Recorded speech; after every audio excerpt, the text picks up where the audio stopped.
In the wild and dramatic landscape of the Western Lake District lies Muncaster Castle, which has been home to the Pennington family for over 800 years. Built in the early 1300s, this impressive medieval castle has stood command at this strategic position in northern England for centuries. It's a castle of royal connections and a very special treasure. That's Henry VI holding the Luck of Muncaster, and he gave us the drinking bowl, saying as long as there's the bowl's unriven, then there'll always be Penningtons here. And we've still got the bowl. Iona and Peter have been joined by their eldest son, Ewan, to guide the castle into the future. It has literally been frozen in time from 100 years ago. So how can we use it? How can we celebrate that heritage, but make it accessible to future generations? Yeah. And during my stay, I am given a bird's eye view of a project which has spanned the generations. We've got a Grade 1 listed building, a medieval castle, England's highest mountain beyond, in this incredible flying arena.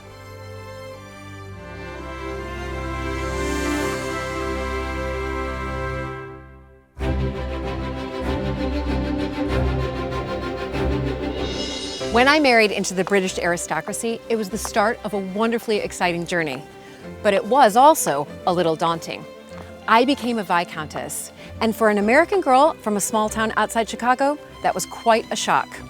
I live with my husband Luke, heir to the Earl of Sandwich, and our family at Mapperton House in Dorset. Living in a place like this is a joy, but also a challenge. And every day we're aware that we're preserving a very special part of Britain's heritage.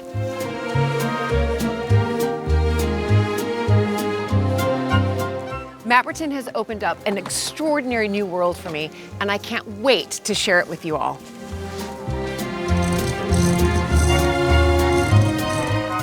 So if you love castles and manors and stately homes as much as I do, please join this American Viscountess as I journey into the British countryside in search of some of Britain's finest historic houses.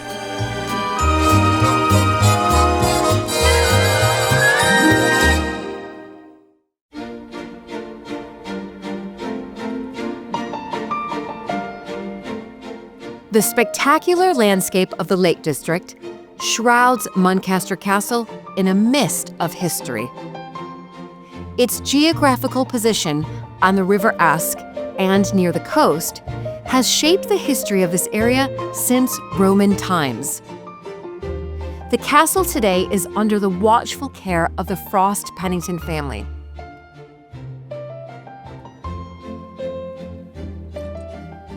Hello. Hello. Good, how are you? I'm good. So nice to see you. And you. Who's this? That's Mashy. Mashy. Hello. How old is Mashy? 2 and a bit. Oh my goodness. She's just a baby. But she's very friendly. Yes. Anyway, thank you. Hello. Hello. Hello. The whole family's here. What I love to see you again. It's like a wonderful welcome. Hello, you. Hello. Good to see you again. So nice to see you. Okay, can I just admit something, everybody? I've never been to the Lake District before. I know. That's terrible. And it's beautiful. Where have you been all your life? And the West really is not best. Very definitely. It's an adventure to get here. Yeah, and then once you're here, the view Oh, it's amazing, is isn't it? outstanding. Gateway to paradise. And it changes the whole time too. It's incredible. As the clouds move, it's Yeah. fantastic. It's unbelievable. Moves around. Here you are, this enormous castle. And this is the medieval Great Hall, Okay. dates around So 1300. was that kind of the main entrance that I went Well, that's through? changed a little bit. It's It not the do- it most does. impressive main entrance, but it keeps the wind out. Well, I mean, you've got an impressive castle, so it's okay about the entrance, because you're like, wow. But it's a strange place because it's very different. It could be 2 totally different castles, couldn't it? You look at that side and it's long and thin and impressive. And you look at this side and very it's Gothic. down to a very deep ravine and sort of round the edge. My favourite view is when you're looking up it out of the hill, because I Right. wouldn't want to run at it. Dominating the Yeah, it's land. dominating. It's saying, hi, I'm here. I'm going to defend everybody. Which makes sense because if it was Roman foundations and the Roman tower, then it would look after the crossing going across the river. Right. And look up the valley. Yeah. So this is medieval hall.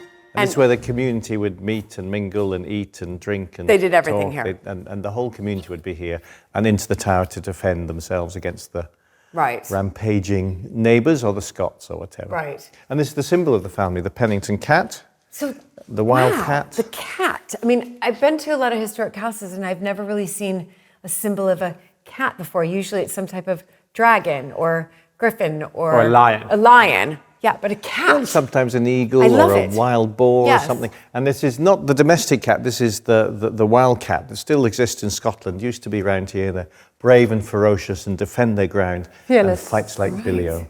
And the symbol that you see on this portrait of Admiral Sir John Pennington, who was Admiral of the Narrow Seas for King Charles I, that's the English Channel.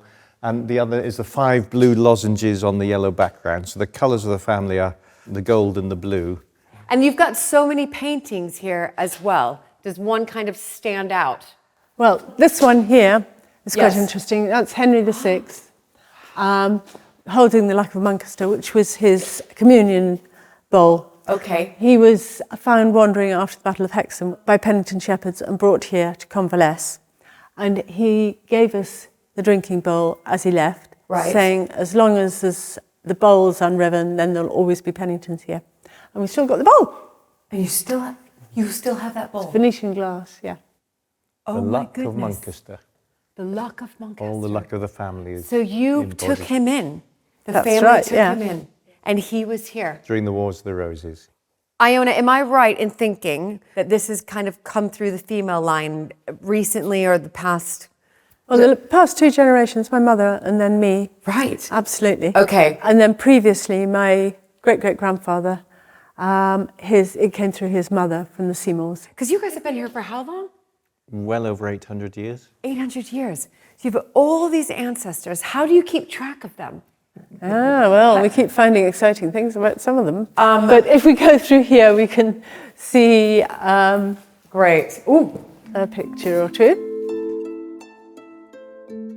Okay, so this, I'm assuming, is the dining room, and what a spectacular dining room. It's enormous. It's fabulous. It's great, isn't it? It's And enormous. this table is made from one walnut tree. I don't believe you. It's fantastic, isn't it? This is made from one walnut tree. Yeah. It expands to fill the whole room, and we can seat up to 28 or even 30 people around it. It's a fabulous room for a dinner party. It is sensational. Absolutely sensational. And the other interesting feature of the room is the wallpaper, which isn't wallpaper at all, but leather embossed with gold leaf. And it's a hanging rather than being stuck to the walls.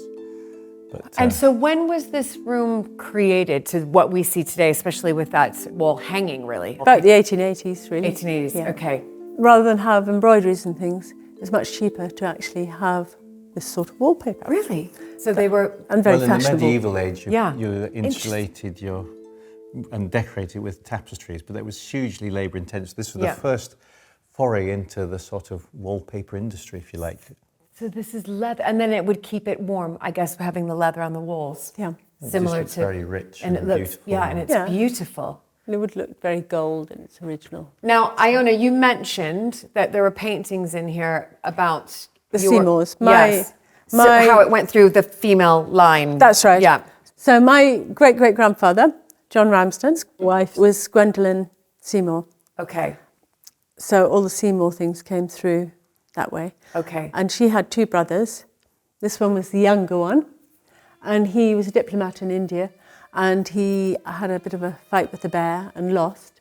And there's lots of letters to his mother about how he is. And he actually got gangrene and died out there. Okay. And then this one's the older one. And he wasn't particularly happy. And he'd gone for a walk in the park. And he found this young girl crying. And he comforted her. She came and sat on the seat beside him. And he comforted her. And she had just been sacked, basically, by one of the houses. And so she had nowhere to go or anything. And so he actually took her in, fell in love with her. And they ran away to France. Oh, my goodness. And he then got consumption. And there's letters to his mother saying, look, oh, he had 2 children. Right. Look, I've got TB. And he then came home and his mother, he died, and his mother took in his girlfriend and his 2 children. And then his two children married quite well. Right. And his mother brought them up. So, but then how did it go through the female line then? So their sister, Gwendolyn, Gotcha. was my great-great-grandmother. I see. Okay, so she's the one who married John. Yeah. Basically, a guy goes to India, he's the hero, runs into a bear, the bear wins, he passes away, oh no, sad. Then older brother, he's the heir, falls in love with a scullery maid, has a passionate affair with her, but does it out of wedlock, runs off to France, has 2 children with her. Right. Those children are illegitimate. Okay. And so the Duke and Duchess of Somerset of the time, when unfortunately he dies young, because of illness, Right. they take in his children, but unfortunately because they're illegitimate, they can't inherit it. They can't inherit. But they're still brought up in high society. They marry incredibly well. As Mum highlighted, they become famous for a whole host of things. Duchess There's a of book Portland. on them. Right. It's amazing. And then the whole conclusion of this is the Duke and Duchess of Somerset, the daughter, is the one that is married to one of our family. As a consequence, we have lots of Somerset possessions. In fact, I believe we're more closely related to the Duke of Somerset, this Duke of Somerset, than the current Duke of Somerset is, because we're direct line. So It's he was fascinating. meant to be the next Duke of Somerset. Yes. Yes. And they had 2 illegitimate children. They couldn't take it on. And his it went sister back up and down. Is my elsewhere. his great-grandmother. sister's great-grandmother. I just think every family tree is a bit like a Sudoku puzzle, and you just need to so good. That's the whole point, because if he'd married, his son would have been the heir and become the Duke of This Somerset. could be my favorite family conversation about ancestors ever that I've ever done. Because it is, number one, it's so confusing. fun, but it's so confusing, especially when there's like death of a bear, he's died of consumption, ran up with sister gets scullery married maid. to a You can't make it up. Can I also just point out, though, while we were having fun telling that enthralling story, the view here, you look out these windows and you actually think it's like painted landscape there. It's that picture perfect that it almost doesn't seem It real. changes the whole time too. It's fantastic. I mean, I have to say, when we walked in, it looked completely different from how it looks now. And it's very romantic. It's the wonderful landscape and the gateway to paradise, as John Ruskin described it. Absolutely. You've got England's stunning. highest mountain, Scafell Pike, away to the left, and just the Cumbrian Fells tumbling down into the sea here at the coast at Muncaster.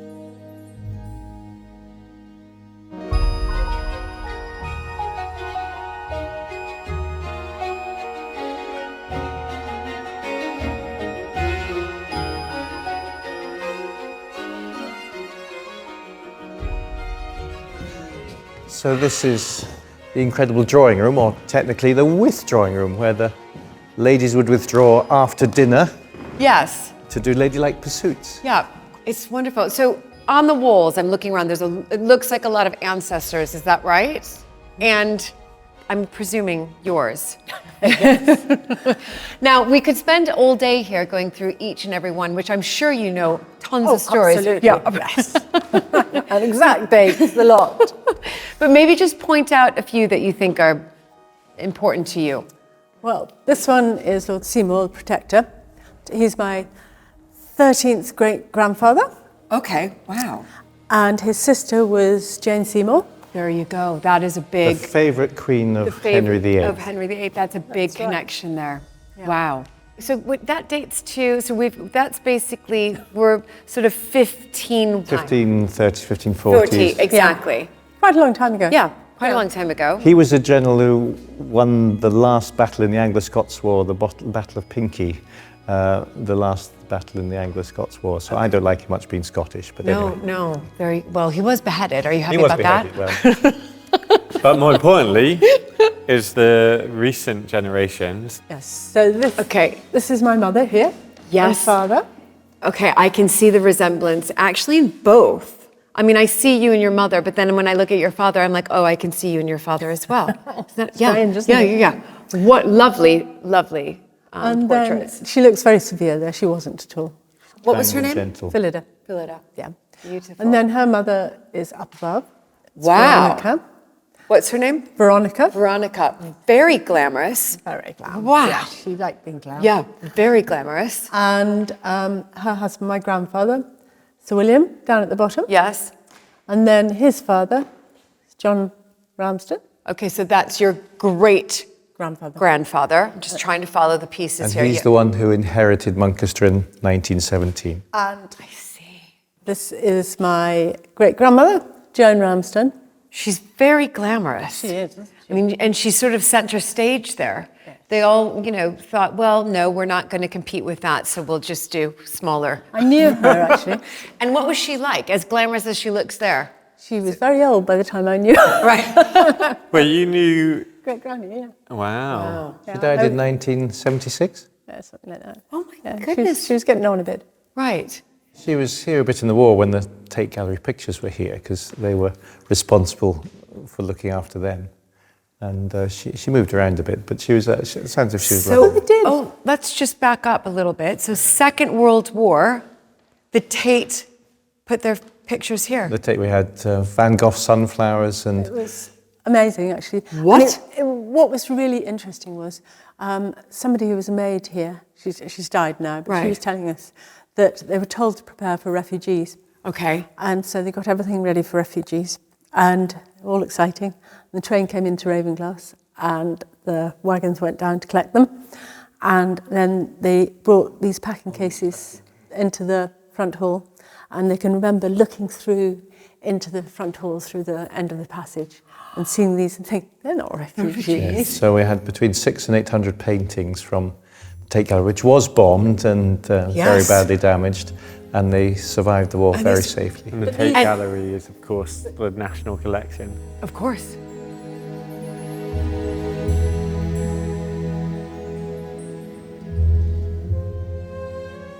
All the portraits in here, I mean, they're all fascinating lives, and every single one has interesting stories to tell.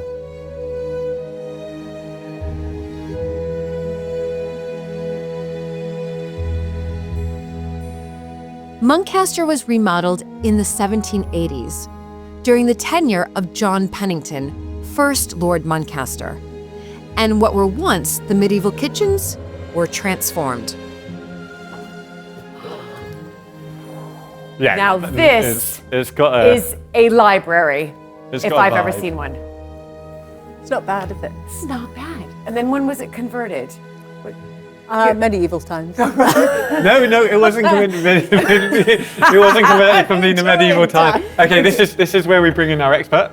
Dad, when is it? Well, in the 1780s, when the first Lord Muncaster inherited, it was no longer needed to be a castle to defend, and by then knowledge was power, not the number of people you had in your mini army to fight for you. So the first Lord Muncaster, Sir John, he moved the kitchen to far end of the castle, and knowledge was power, so he needed a library.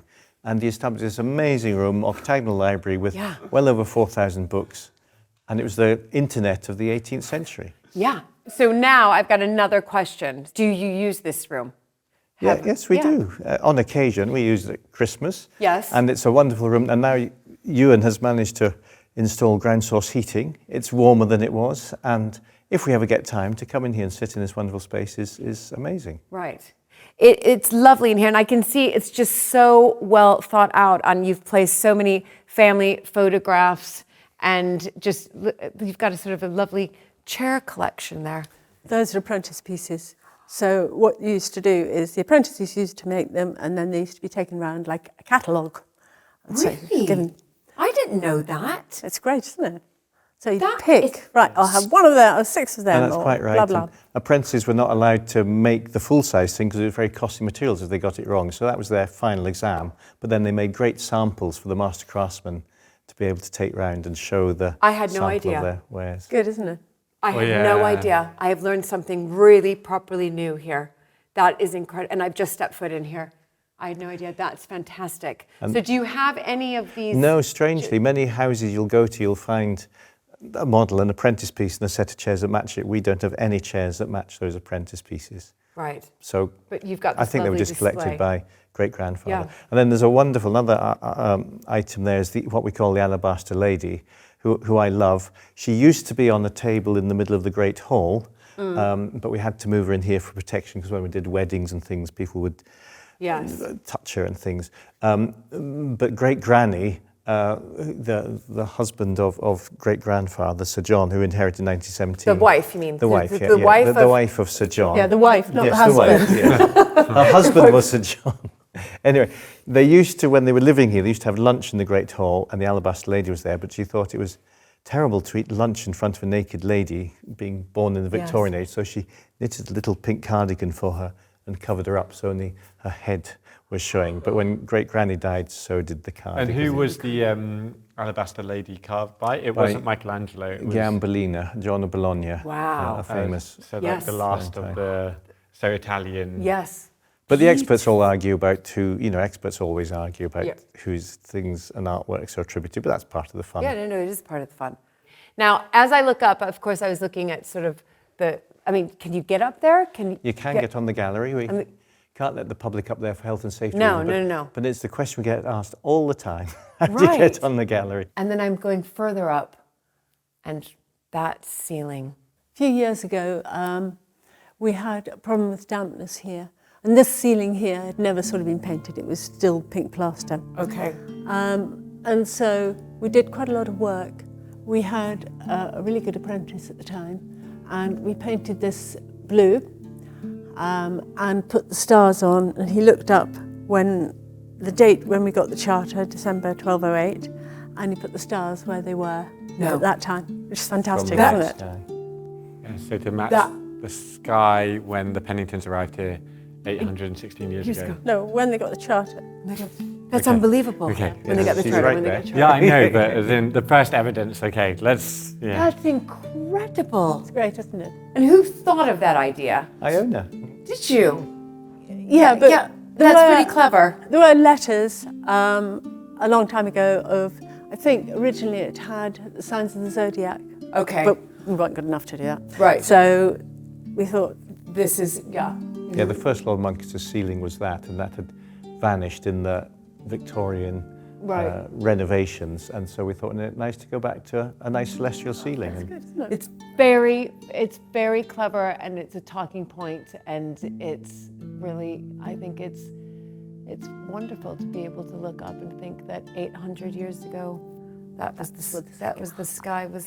I don't really know how the sky changes over 800 years. Well, you can download it off the internet, and it's there might have been a supernova. Nice stars, there might be one or Ewan. two star missing. Just nice stars on the whole, roof. that's pretty much. But the it is a same. fabulous room to come and just sit and look at the stars and think about how small we are in the cosmos. But it's a brilliant room. Who was it? One of your father or your no, not your father, your grandfather or great grandfather? Who the reason why it's got a door up there rather than a spiral staircase through that door is because he really enjoyed sitting there watching the racing, and he got too old to be able to go to the nearest toilet, and so he had the spiral staircases removed, so there was a urinal.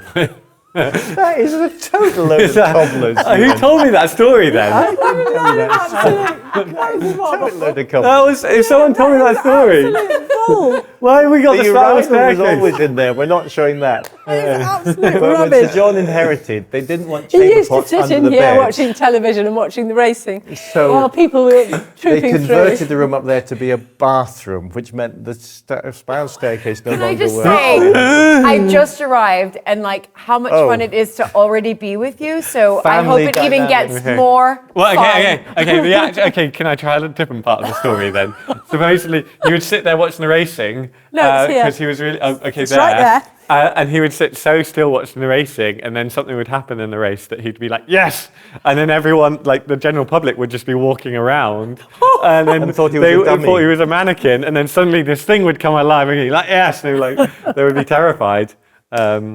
And he wasn't doing his job, which was watching the public. Make sure they didn't. Coming in. Anyway, I mean, listen, I'm already in love with all of you, so I can't wait for what else is going to unfold during my stay here. Plenty more adventures to come. I'm sure it'll be very eventful. All right, so the spiral staircase. Okay. No, Who told me that? The spiral staircase are actually downstairs. Okay, I think Yes, we still have the spiral. Yeah, we have. Yeah. Okay. Long. We're never allowed to throw anything out. I thought it was just you needed to get. Brilliant.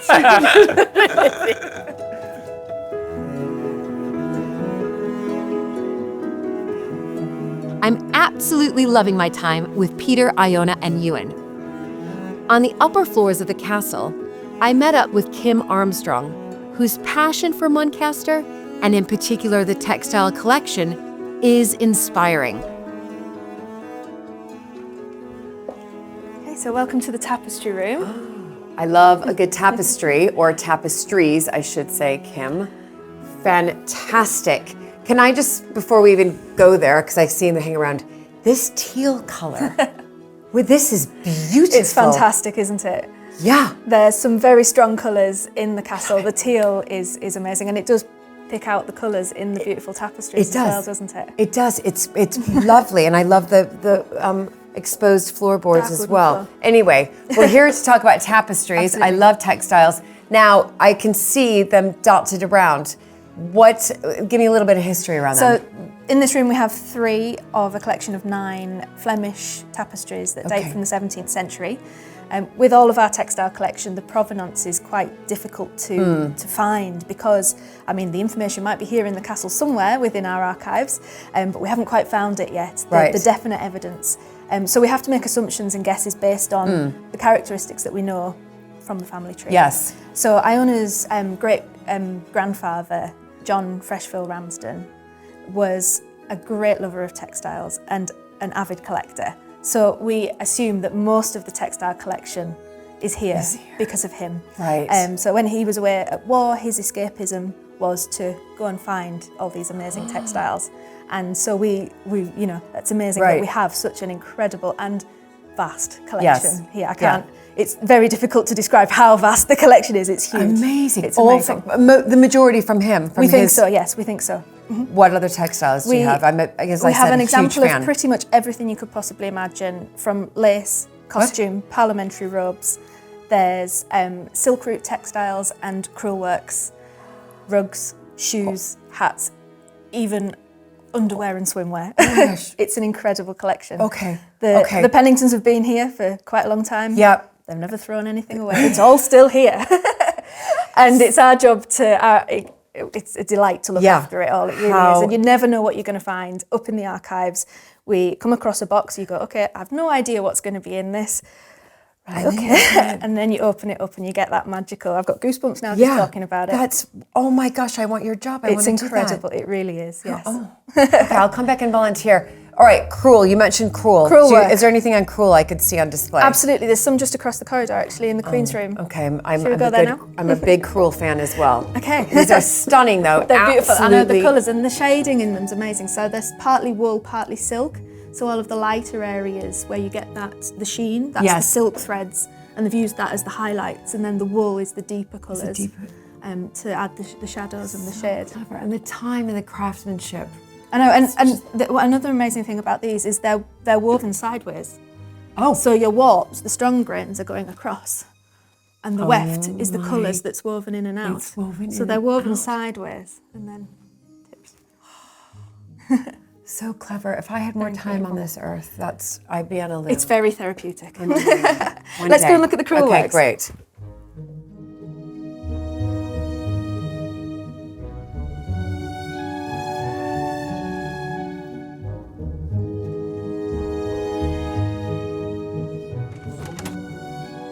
Okay, so this is the Queen's room.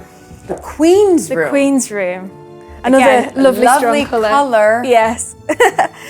We redecorated in here quite recently, actually, and added the really deep red. Deep cranberry. Yes, and one of the reasons that we chose this colour was to complement our part of our beautiful textile collection, the crewel works. So this, okay, give me a little bit of history on this. So this piece dates from pretty much around 1700. It is crewel work, stitched in crewel wool. Yes. We think this piece is definitely professionally made. The wool that's been used is incredibly coarse, and to get the level of detail, and especially in the shading, in the hills here and in the leaves and the flowers, with that coarse wool is highly skilled. So we think it's a professional piece. Again, the provenance, we're not 100% certain, but it's very likely that John Freshfield Ramsden is definitely behind it. He's behind bringing it back. It's his taste, for sure. And it's known now as the Muncaster bed hanging. Okay. It's been celebrated by another Cumbrian company called the Crewel Work Company, who have recreated it as a sewing kit, which is absolutely wonderful. Have they really? So I could go online and try to find this? Absolutely. You can go online, buy the kit and stitch one yourself.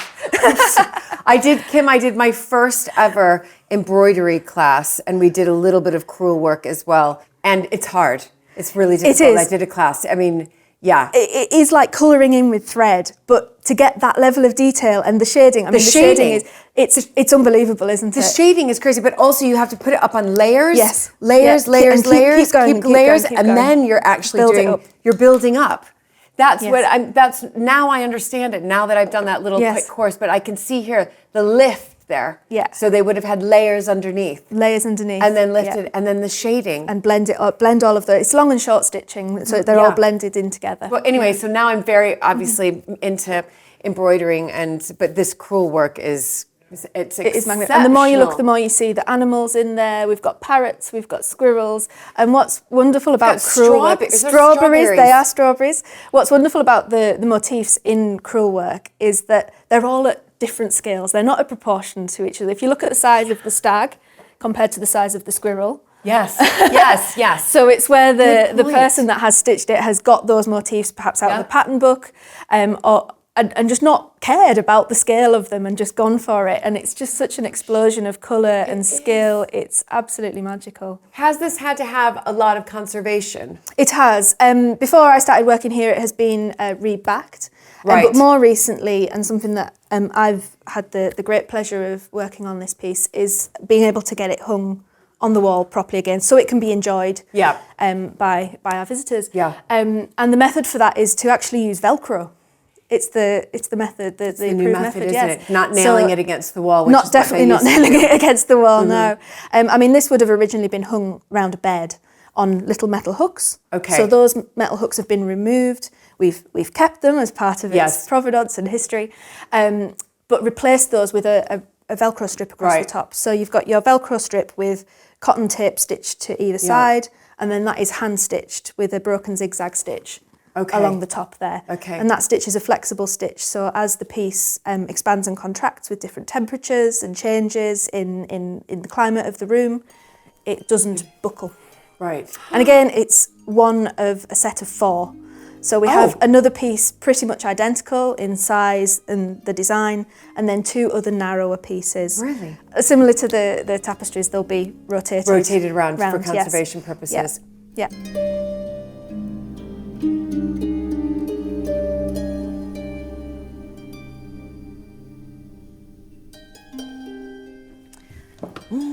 Okay, so welcome to the Queen's dressing room. Another lovely colour. Love the colour. We were going to do this one the same colour as next door, actually, and this was the undercoat, but we quite liked it, so we left it. I love it. It's sort of a one of the Muncaster rose secrets. colour. I mean, it's the same sort of red. You know, it's got the red.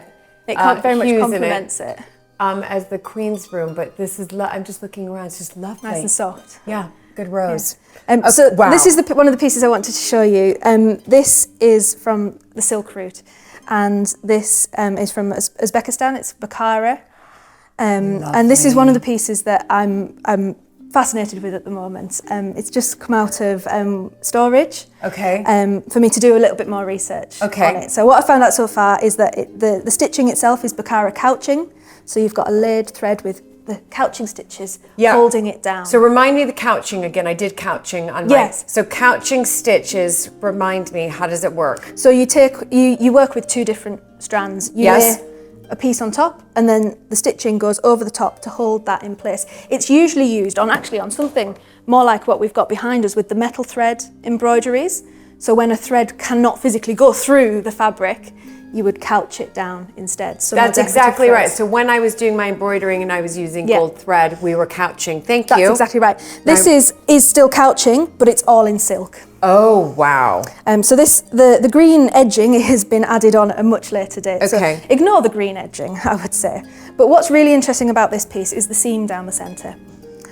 So my theory, based on the research I've done so far, is that this is actually two ends of what was a marriage sheet. And remind me, what is a marriage sheet? Sure. So the traditions of countries like Uzbekistan, as soon as a young girl was born, she would begin stitching her dowry textiles. So this is a dowry textile piece. The family would have stitched by the girl. Stitched by the girl, stitched by their family. All of the ladies would have been constantly stitching all of the time to create their dowry textiles. A marriage sheet was very important. It would have been a plain sheet, really a linen piece with beautifully decorated borders, which is what I think these pieces are. That would have been used on the marriage night. On the marriage night. The plain sheet in the centre. And then after the marriage night would have then been taken back to the family to prove that the girl had been a virgin. Right, right. It's unlikely that the centres of these pieces do survive for obvious reasons. However, the beautiful embroidery would have been saved. It would have been unpicked from that centrepiece and then reused. It would have been passed to the next generation, maybe saved for a future generation, or turned into something else. This, I think, is the seam down the centre is much more recent. It's someone who has found these pieces, put them back together to save them, to keep that embroidery, and keep and then they just decided to put. And then this edging, I'm not quite sure what they were thinking with the edging. I'm not a big fan of it, to be honest. Maybe it was like a runner. A runner. It's quite a long piece. So yes, it would have perhaps gone over something or a table, but the stitching is absolutely exquisite. The tiny stitches in that beautiful silk. I mean, look at the sheen on the lighter colours as well. It's quite amazing. How do they do all this? And the designs for these pieces would have been designed by a lady called the Kalamkash, which would be a lady in every town or village. They would have had their own Kalamkash who would have designed. Oh, so she would have drawn it on by pencil onto the linen ground, drawn it on in pencil or whatever they had. Right. And then the girl and family members would start to the absolutely, and the motifs within them would have been very specific to that region, to that area as well. So you could do even further research and find out if this is Uzbekistan. Yes. You could find out from the motifs here what region this actually came from. So and again, we think this is something that John Freshfield Ramsden, Iona's great grandfather, collected as part of his escapism during the war and sent back. Again, the colours in this are amazing, especially the reds and the pinks. Those tend to be colours that fade first. And we're very lucky at Muncaster to have so many reds and pinks surviving in the collection. And we don't know roughly the date of this? I'm still trying to work that out a little bit more, but 18th, 19th century. Right. Oh, it's absolutely stunning. A challenge in historic homes like Muncaster and Mapperton is to display the textiles so they can be enjoyed and studied, but also conserve these precious collections for the future. In the Great Hall, Kim showed me one of Muncaster's treasures. So this is the marriage chest. It's a Swiss marriage chest. It's beautiful. And I've got the key in my pocket. Oh, yes, you do. It's quite a key. It is. It's some really intricate marquetry here. Yes, the more you look, the more you see in it, with all the marquetry in here with the plants, and then we've got some beasts here. It's beautiful. Okay, so we're going to open Should it we up. open it up? Yes. Ready? Yeah. Here we go. Okay. Oh, wow. Oh my goodness. Perhaps not what you might expect. Look inside. It says a textile report, work undertaken by you. That's me. Fantastic. All right, so tell me about what's in here now. Beautifully, by the way, conserved. When we opened the chest in 2020, 2021, all the items in there were folded. There was no packaging. There was a little bit of acid-free tissue paper in there from a previous conservation effort, but everything was folded. Yeah, and I can relate to that. Folds mean creases, mean areas of weakness, which is damaging to delicate textiles, especially silk, and there was a lot of silk. Right, so was the silk shredding at that point? Luckily, it wasn't. Okay. It wasn't. We caught it. However, there were some very deep creases forming in those pieces. Yes. So we literally got everything out. The chest actually was in the drawing room at the time. It's since moved to this location. I mean, you've labelled it beautifully. Absolutely. So inside each of these tubes, they're all cardboard tubes. We had a little adventure to the carpet shop in Whitehaven, just up the road, and collected lots of their cardboard tubes. Yeah. However, cardboard is quite a challenging thing because it off-gasses. Over time, it gives off harmful vapours to textiles and will discolour them and deteriorate them over time. So we have to put a buffer on there. And we use kitchen tinfoil. Really? So we cover the this sounds crazy. Yeah. And we cover them in foil. You've covered the tube. The tube cardboard inside tubes, and out. Inside and out with foil. With foil. Okay. And mainly on the outside. The inside is okay. Yeah. But the outside, yes. Then if the textile that we're wanting to roll has a pile, has quite a deep embroidery on it, we also wrap some wadding, like quilt wadding, around the tube. Okay. And then we cover the whole thing with bandage, like leg bandage. And that holds all of that nicely together and leaves us with a nicely prepared tube ready to roll our textile onto. Right. So we roll it on with acid-free tissue paper inside all of the layers as well. Okay. And that helps to prevent any colour run within it. Yeah. And store them beautifully. So you're taking this carpet here. Yeah. Yeah. So this is I can see it's an ottoman cut velvet and metal thread panel. So it's a panel, sorry, not a carpet, but a panel. So you've taken that, you've put acid-free paper on one side, then put it on the top, and then rolled it. Absolutely, yes. So you lie the piece tight, or does it matter? Mid. You want it to be snug enough so it doesn't shift whilst it's on the tube. Okay. But you don't want it too tight that it distorts the fabric. Okay. So it's really important when we roll things that they're rolled evenly. Right. And that there is a layer of tissue between each layer. Okay. And also that they're rolled face out. I'll just pop this down a second. Yeah, it's probably quite so heavy. that they're rolled face out, and what that does, it allows the face of the embroidery to relax around the tube. Then you're sticking it inside this cardboard tube that has tin foil. It's going on the outside of the cardboard tube. Oh so my gosh. So it goes round the cardboard tube. It goes around the Okay. Oh my gosh. Because when you look at that, you think that it's a big... I thought it was... No, it's actually quite small. This piece here is only about this big. I see. So how big is the cardboard tube? The cardboard tube's about this. This. And the bandage we use is 10 centimetre bandage. Tin foil? Bandage. Tin foil, sometimes wadding, then bandage. Yep. Acid-free tissue, textile. And then the outer layer is more acid-free tissue. And then this is a material called Tyvek. Okay. And this is a material that moths do not like. They love what's inside, but they can't get in once we've put this on. It also allows the textile to breathe. So Tyvek is breathable one way, but not the other. It's magic material. And then we tie it with cotton tape loosely around where the textile is, but still firmly enough to hold it very tight at the ends so nothing crawls inside.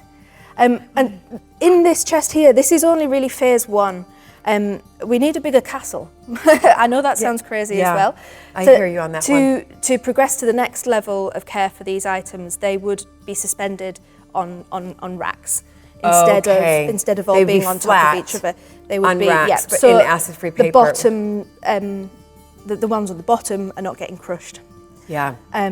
Yeah, I see what you're saying. How many do you have in here? There were over 100 items in this chest. There were. What? Some of the items that were folded, that were considerably larger, are now stored elsewhere. Right, in another chest. Where the tubes could be long enough for them. There were 100 items folded 100 items in this chest. And you've done such an amazing curator report. So if somebody comes here like me, I can basically read exactly what happened. And in 100 years, they'll be able to read it to you. Exactly, yes. Exactly what happened. We're very aware of continuing to add to the archive of Muncaster.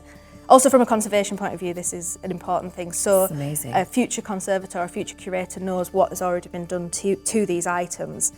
we leave time capsules all over the place as well. So when the lady that does our upholstery comes, she leaves newspaper cuttings and things inside chairs that she's upholstered. So the next person to upholster it can find them.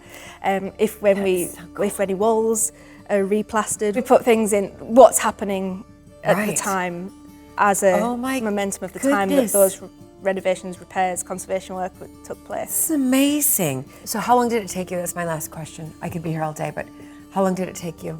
We were working on it pretty much every single day, myself, and we formed a little textile bubble during lockdown, and it was 3 or 4 months. Wow. And this is just one chest. Well, if you need, this is just one chest. If you need any help, and if I have any time, I would like to sign up for that volunteering project. You'd be very, very welcome. Okay, great. That's a deal. Kim, this is outstanding. This is like the cherry on the top of our tour that we've just done on textiles. Honestly, just to see this and to see how well it's been conserved for future generations and the effort that went into this is incredible. So well done to you and the team that's done this. Very exciting. Brilliant. Thanks, Kim. What a treat.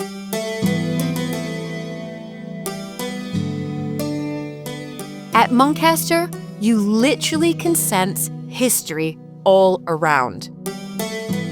From its remote location to its impressive interiors, you can imagine those who have gone before walking these rooms. Well, in you come, Julie. This is what we call the King's Room. So it's a very important room to the family because it's reputedly where at least 2 kings have stayed. The first king is Edward VIII. Oh, wait, okay, really? Edward VIII, who was Edward VIII for a nanosecond, and he abdicated Wallace Simpson. Because of Wallace Simpson. He stayed here. He came in, he technically wasn't the king, he was Prince of Wales. He was on a tour around the Cumbrian mines, and he stayed at Muncaster Castle. And we know that because his bodyguard came quite a few years ago and said he spent the most uncomfortable night of his life here because he had to patrol up and down the corridor protecting the king, and he was terrified of the ghosts. And the bodyguard, not the king, and the king slept soundly in this bed.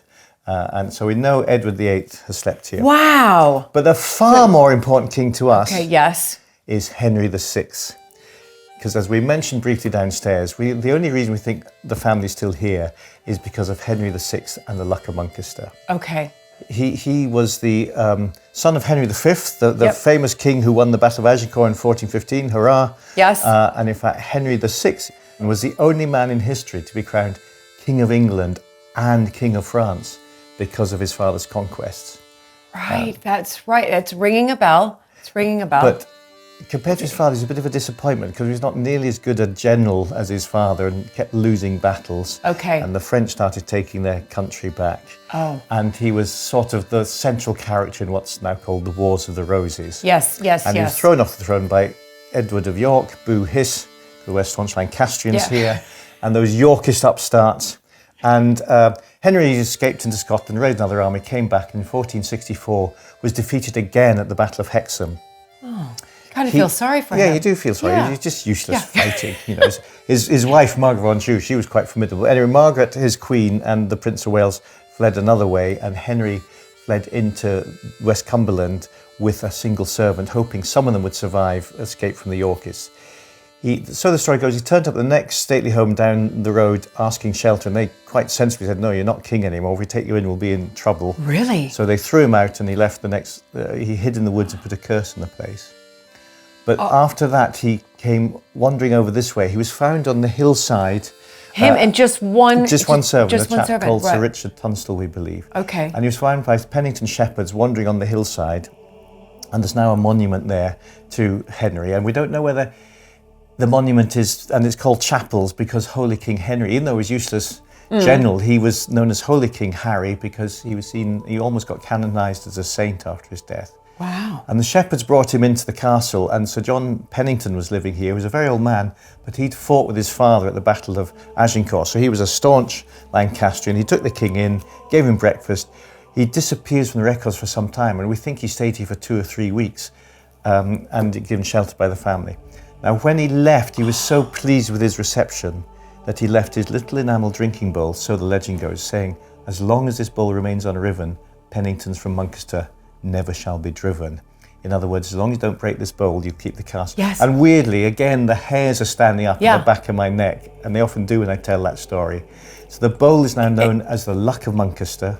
Oh, that's so exciting. And you're still here. We're still here. It's only the family know where it's hidden. So if I tell you where it is, you'll have to make your escape, because I'll have to kill you. Okay, okay, fine. But it is in the castle. Okay. Iona doesn't dare bring it out and put it on public display. No, because it's our most prized possession. That's right. And it's beautiful Murano Venetian glass. Is it? It's very delicate. It's very dirty because we don't dare wash it or clean it. Okay, because it's still intact. It's still here, and we still have the castle. It's amazing. That could be, I have to say, Peter, and I'm not just pulling your leg here, that could be one of my favorite historic house stories I've actually ever heard. That's good. It's lovely. It's very important to us. Yeah. And it's weird when we do occasionally bring it out to check it. We normally check about once a year. Get it back in its box and hidden in its secret place. And there's lots of other stories with it. There's a story that somebody was trying to get rid of. They didn't like the Penningtons, and they supposedly got the bowl and threw it away and tried to smash it on the shore, and it landed on sand and didn't break. The story is when the Scots were attacking at one point, they took the most prized possession, took it down the cannon bank, the bank just below the castle, to the river, and they were going to hide it, dig a ditch in the river at low tide, and so cover it with sand, then it'd be covered by sand and water, and no one would find it. And on the way down, carrying it out the castle, they dropped the box, and they went, and they hid it, and then the Scots raiders passed, and they dug it up after, and this is the story I didn't really believe, and they dug it up afterwards, and but they didn't dare open the box because they thought they'd broken it. I see. And so the story goes, they waited something like 30 years or 3 generations, and then they dared to think, we're still here. They opened the box and found they'd used enough straw, whatever, to pack it, and it was still intact. And it was still intact. Now, I heard that story, I thought, that's a load of cobblers. And we had a glass expert here looking at it one year from Sotheby's, and he said, it's strange, I don't understand why the glass is in quite good condition, but the enamel is all faded. And I said, well, I don't know if it helps, but he told them that story. He said, that would fit perfectly, because it was hidden in the river, it would get contaminated with river mud, and the mud and the effect of the earth would decay the enamel, but not the glass. So he said, that actually fits. And I'm going, another example, one of these legends handed down through the centuries maybe does have a modicum of truth. Exactly.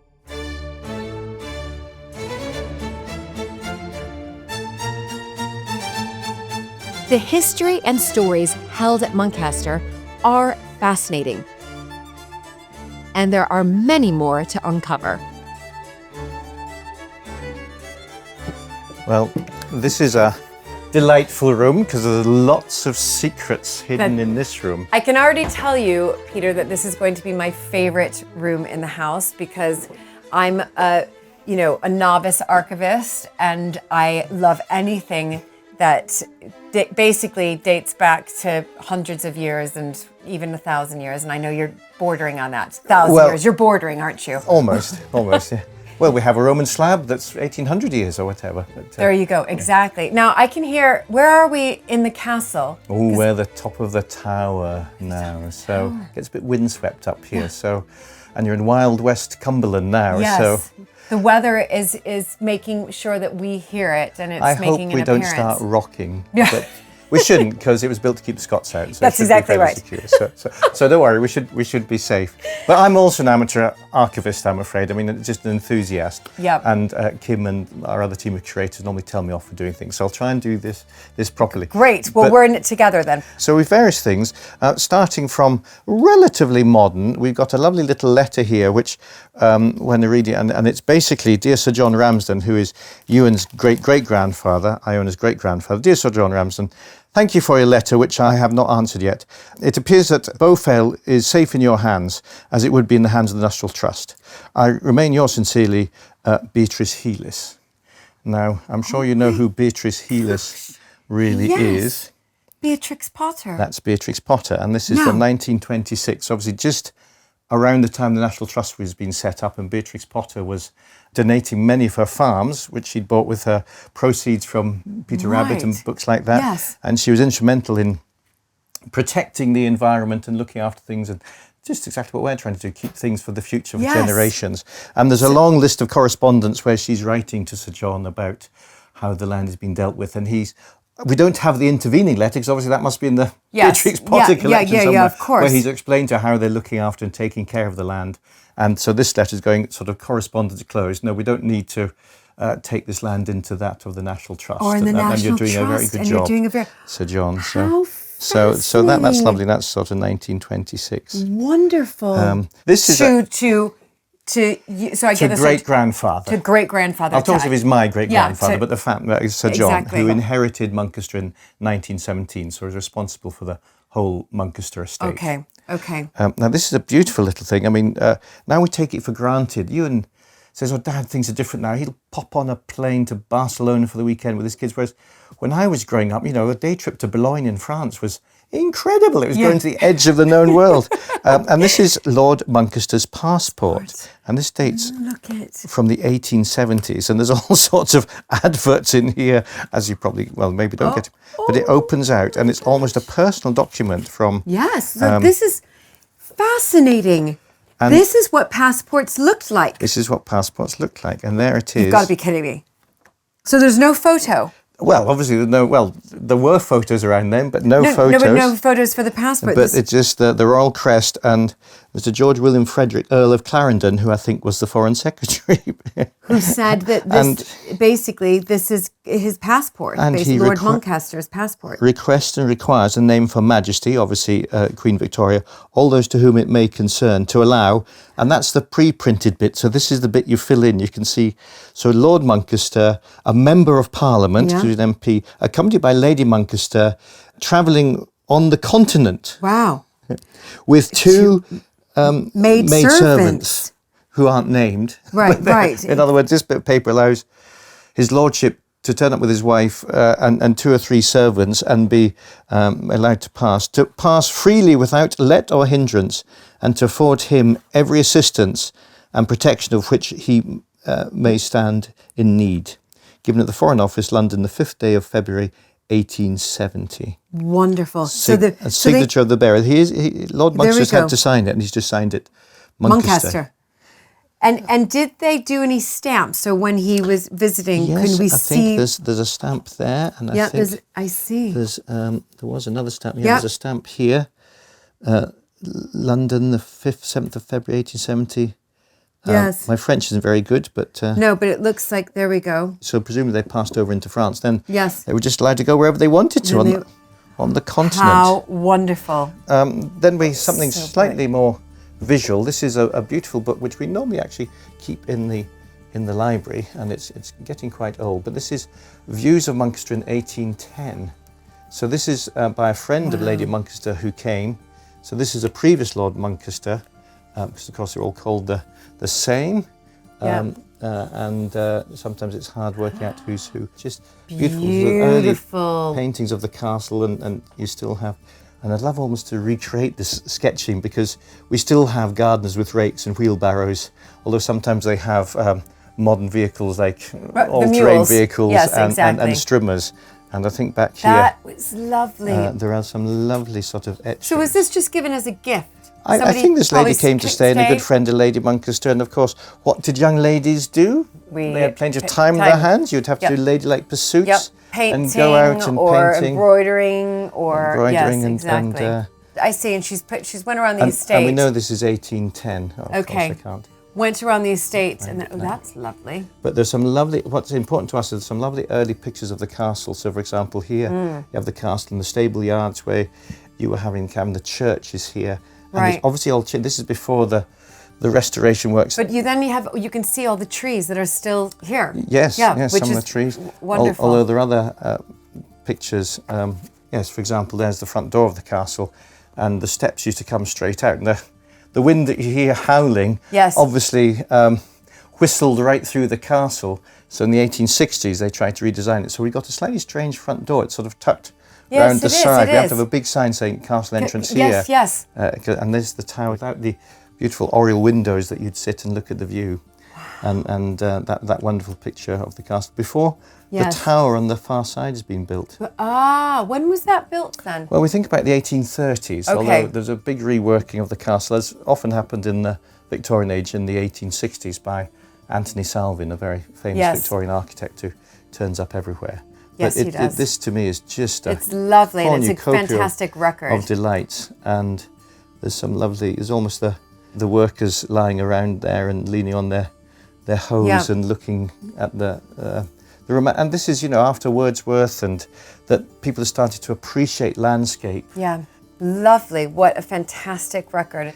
It was a gift. Yes, I think I don't know how long she stayed here. We maybe need to look through the diaries and things we'll find. There's some debate, but I think she was called Thornton and a friend of Lady Muncaster's. So beautiful. And it gives us so much, because you see things like a summer house. That summer has been there since at least 1810. Yes, exactly. That is wonderful. And then, well, as you can see, we're surrounded by boxes, but probably one of our most exciting books. Loving and this is all of your kit. I think the oldest book in the house, and it shows you how precious things were, because this book has been written on, rewritten on, turned around, written on again, as paper is obviously very expensive. And this, we actually call it the Book of Spells, because when Iona was a child living here, her and her cousins were scared of this book, because they knew a wise woman had written recipes, as they're called, in the margins of the pages, and they were scared of this book because there were recipes, for example, for learning secrets, which we'll maybe see in a minute. Okay. But it's basically an account book, and there's all sorts of information, which is fascinating, giving the value of things and what people were being paid. And it's about 100 years this book covers. And what does this date back to? I think the early 1600s, up to the early 18th century or the early 1700s. Oh my goodness. Obviously it's fascinating to us because the names of people who worked here. There's also a lot about the breeding of horses and farm animals and the names. There's a horse called Bounteous Lips and things like that. How funny. And very strange names. But it's really beautiful, and the different handwriting, and bought of Mr. Jackson, bought of John Troughton. It goes into the 1700s. So now we're in the 1700s, I see. And quite late into the 1700s. Look at the writing, but it's also legible. That's what's wonderful. Some of it's legible, and we're trying to transcribe this. We hope we'll eventually make it available on the internet and things. Because people from all over the world are interested in it. Of course. What fun. But then you turn it over. It's a different color. And it's a leather bound rather than cloth bound. Yep. And there's details about mining and how to make paint and stuff. Really? And you see here's one of the spells. So there's a gap there where they haven't filled in. It's a totally different writing. And it says a receipt to make a recipe. One discover secrets. Yes. Take a dram of the seeds of an apple called thorn apple, love apple, or rage apple, beat it to powder, and give it to the party to drink in any liquor. And then they'll blab and tell you all the secrets. Right. Sounds a bit... and actually, I think the seeds of these apples are actually full of arsenic and not to be recommended. There's probably a bit of But look poison. at this one. This one, I'm sure it says to make something vomit. Do you see that? To make a dog vomit. To make a dog things like that. I think so yes, it's all sort of faith cures and things. And just look at the writing. It's look at really beautiful, and there are deeds and things.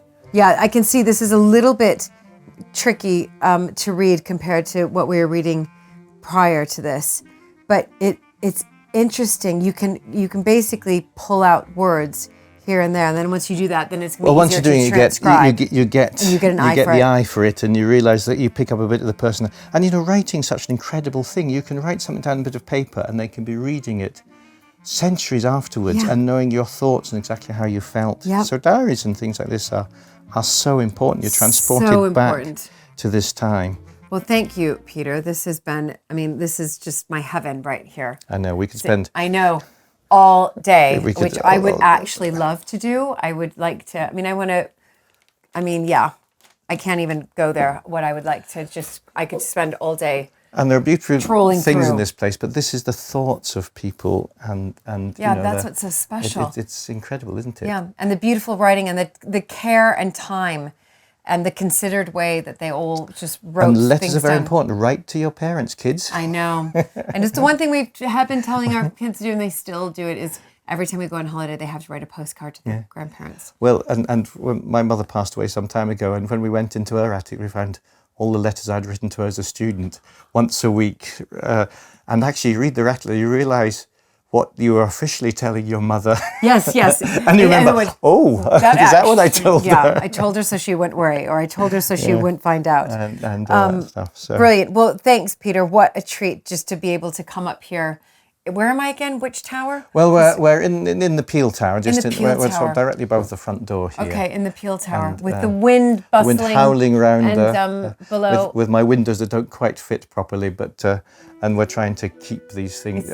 And this is what's important about these places, because we've collected everything over the generations, and they're not dispersed. We're maybe not the best looking after them, and we need help. We work very closely with the local records offices, and they have many of the Muncaster archives properly stored, but we're still finding loads and loads of boxes. Of course you are.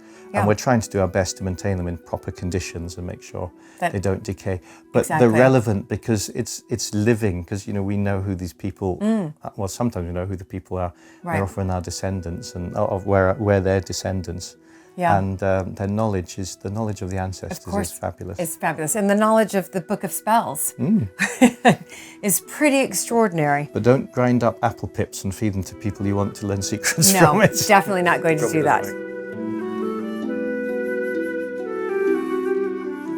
Beatrix Potter loved and helped preserve the landscape and farming traditions of the Lake District.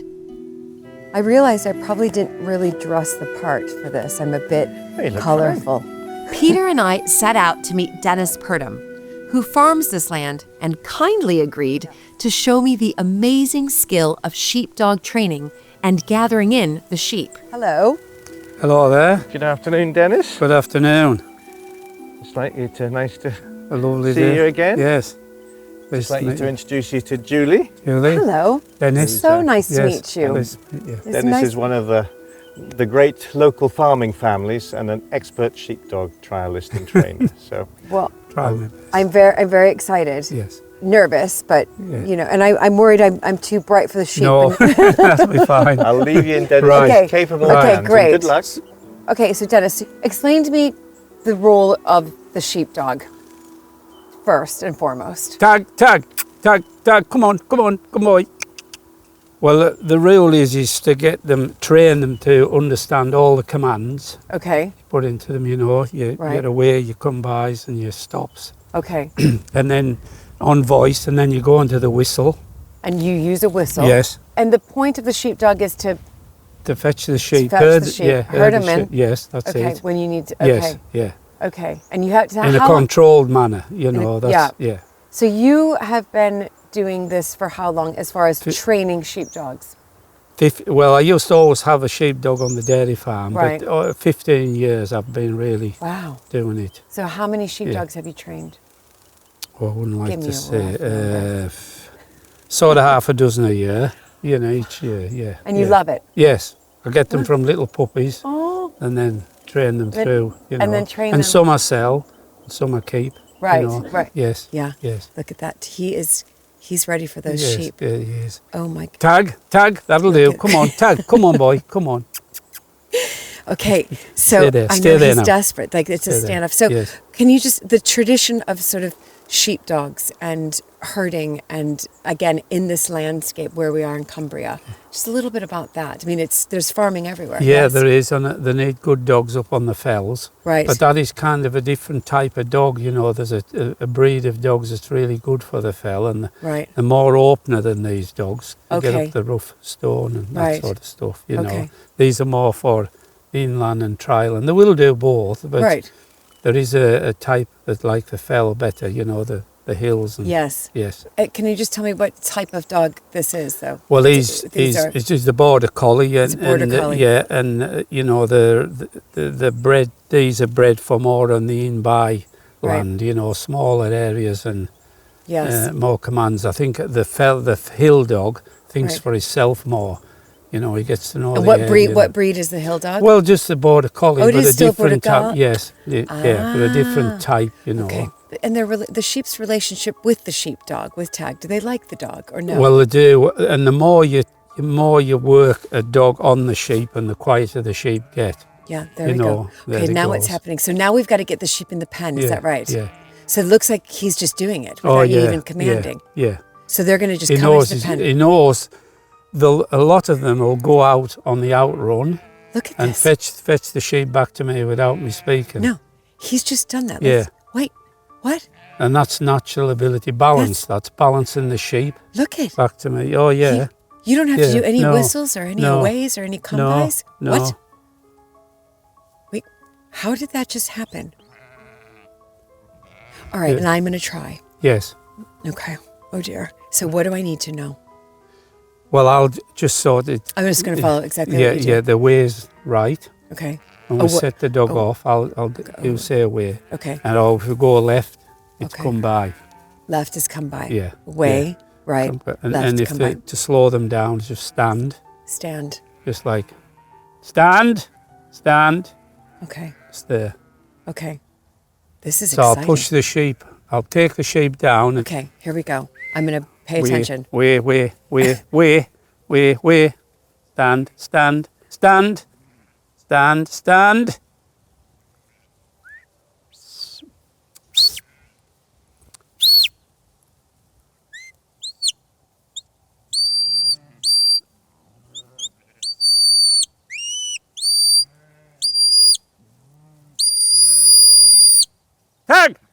Tag! That'll do! Tag!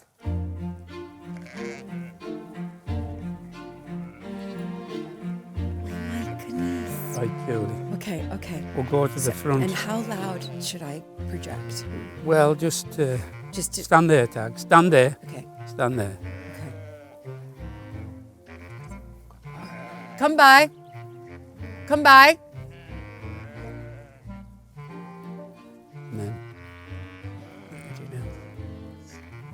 And then you come out, stand. Stand.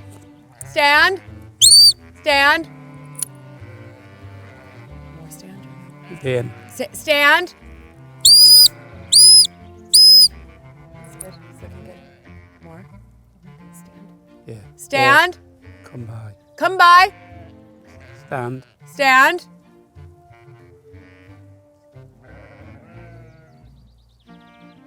Stand again. Stand.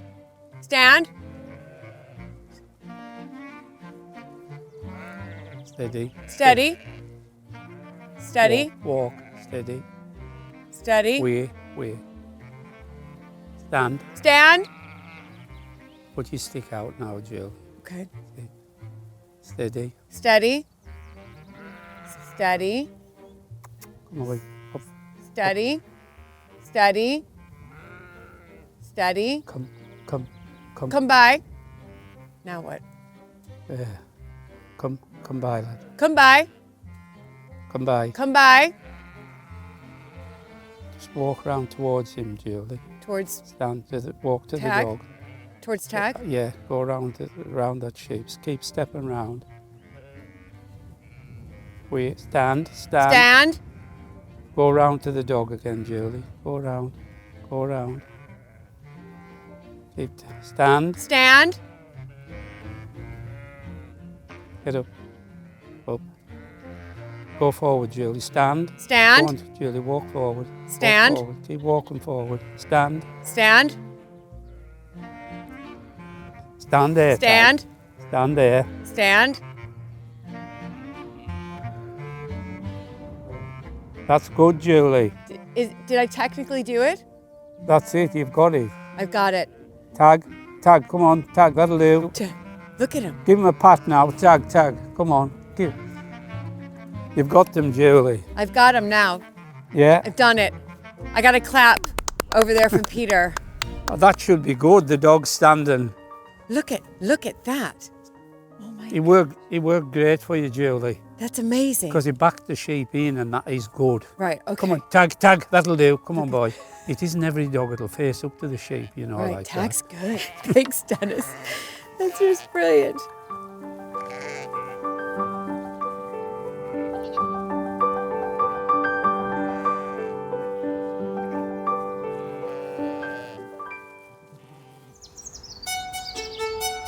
The Frost Pennington family have been wedded to this beautiful Cumbrian landscape for generations. Back at the castle, in the library, I sat down with Iona, Peter, and Ewan to hear more about the origins of Muncaster, its more recent history, and plans for the future. First of all, let me start off by saying thank you for welcoming me into this magnificent castle, and remind me, how old is the castle? Lots of debate. Well, the family have been here for at least 800 years, and pretty sure there's a fortification around that time. In fact, we think the castle's built on a Roman foundation. So there's been something here for a very long time, but certainly it was built probably around 1300, the early 1300s. 1300. But then it's been built onto and built onto. Yeah, I know. And they forgot to stop. Yeah, that's okay. They always are adapting and adapting. Well, every generation wants to do their own conservatory. That's exactly or right. I know, and I can't wait to the bit you were staying in is the oldest bit. The date's from around 13th century. Fantastic. And you can tell because the walls are just so thick, even though it's the 4th floor. You're staying on the top, Ron. You guys have gone for the proper Rapunzel room. Right. We wouldn't expect anything less. We wanted that too. Yeah, the walls I don't have even long on hair. the 4th floor are 8 foot thick, just to keep the Scots out. Wow. So that's really why it was built, really, to keep. Yeah, you're in the Badlands now. This is the borderlands between where two kingdoms meet, England and Scotland. Yes. The debatable lands. It's where blackmail and terms like that come from. As there was all sorts of shenanigans going on.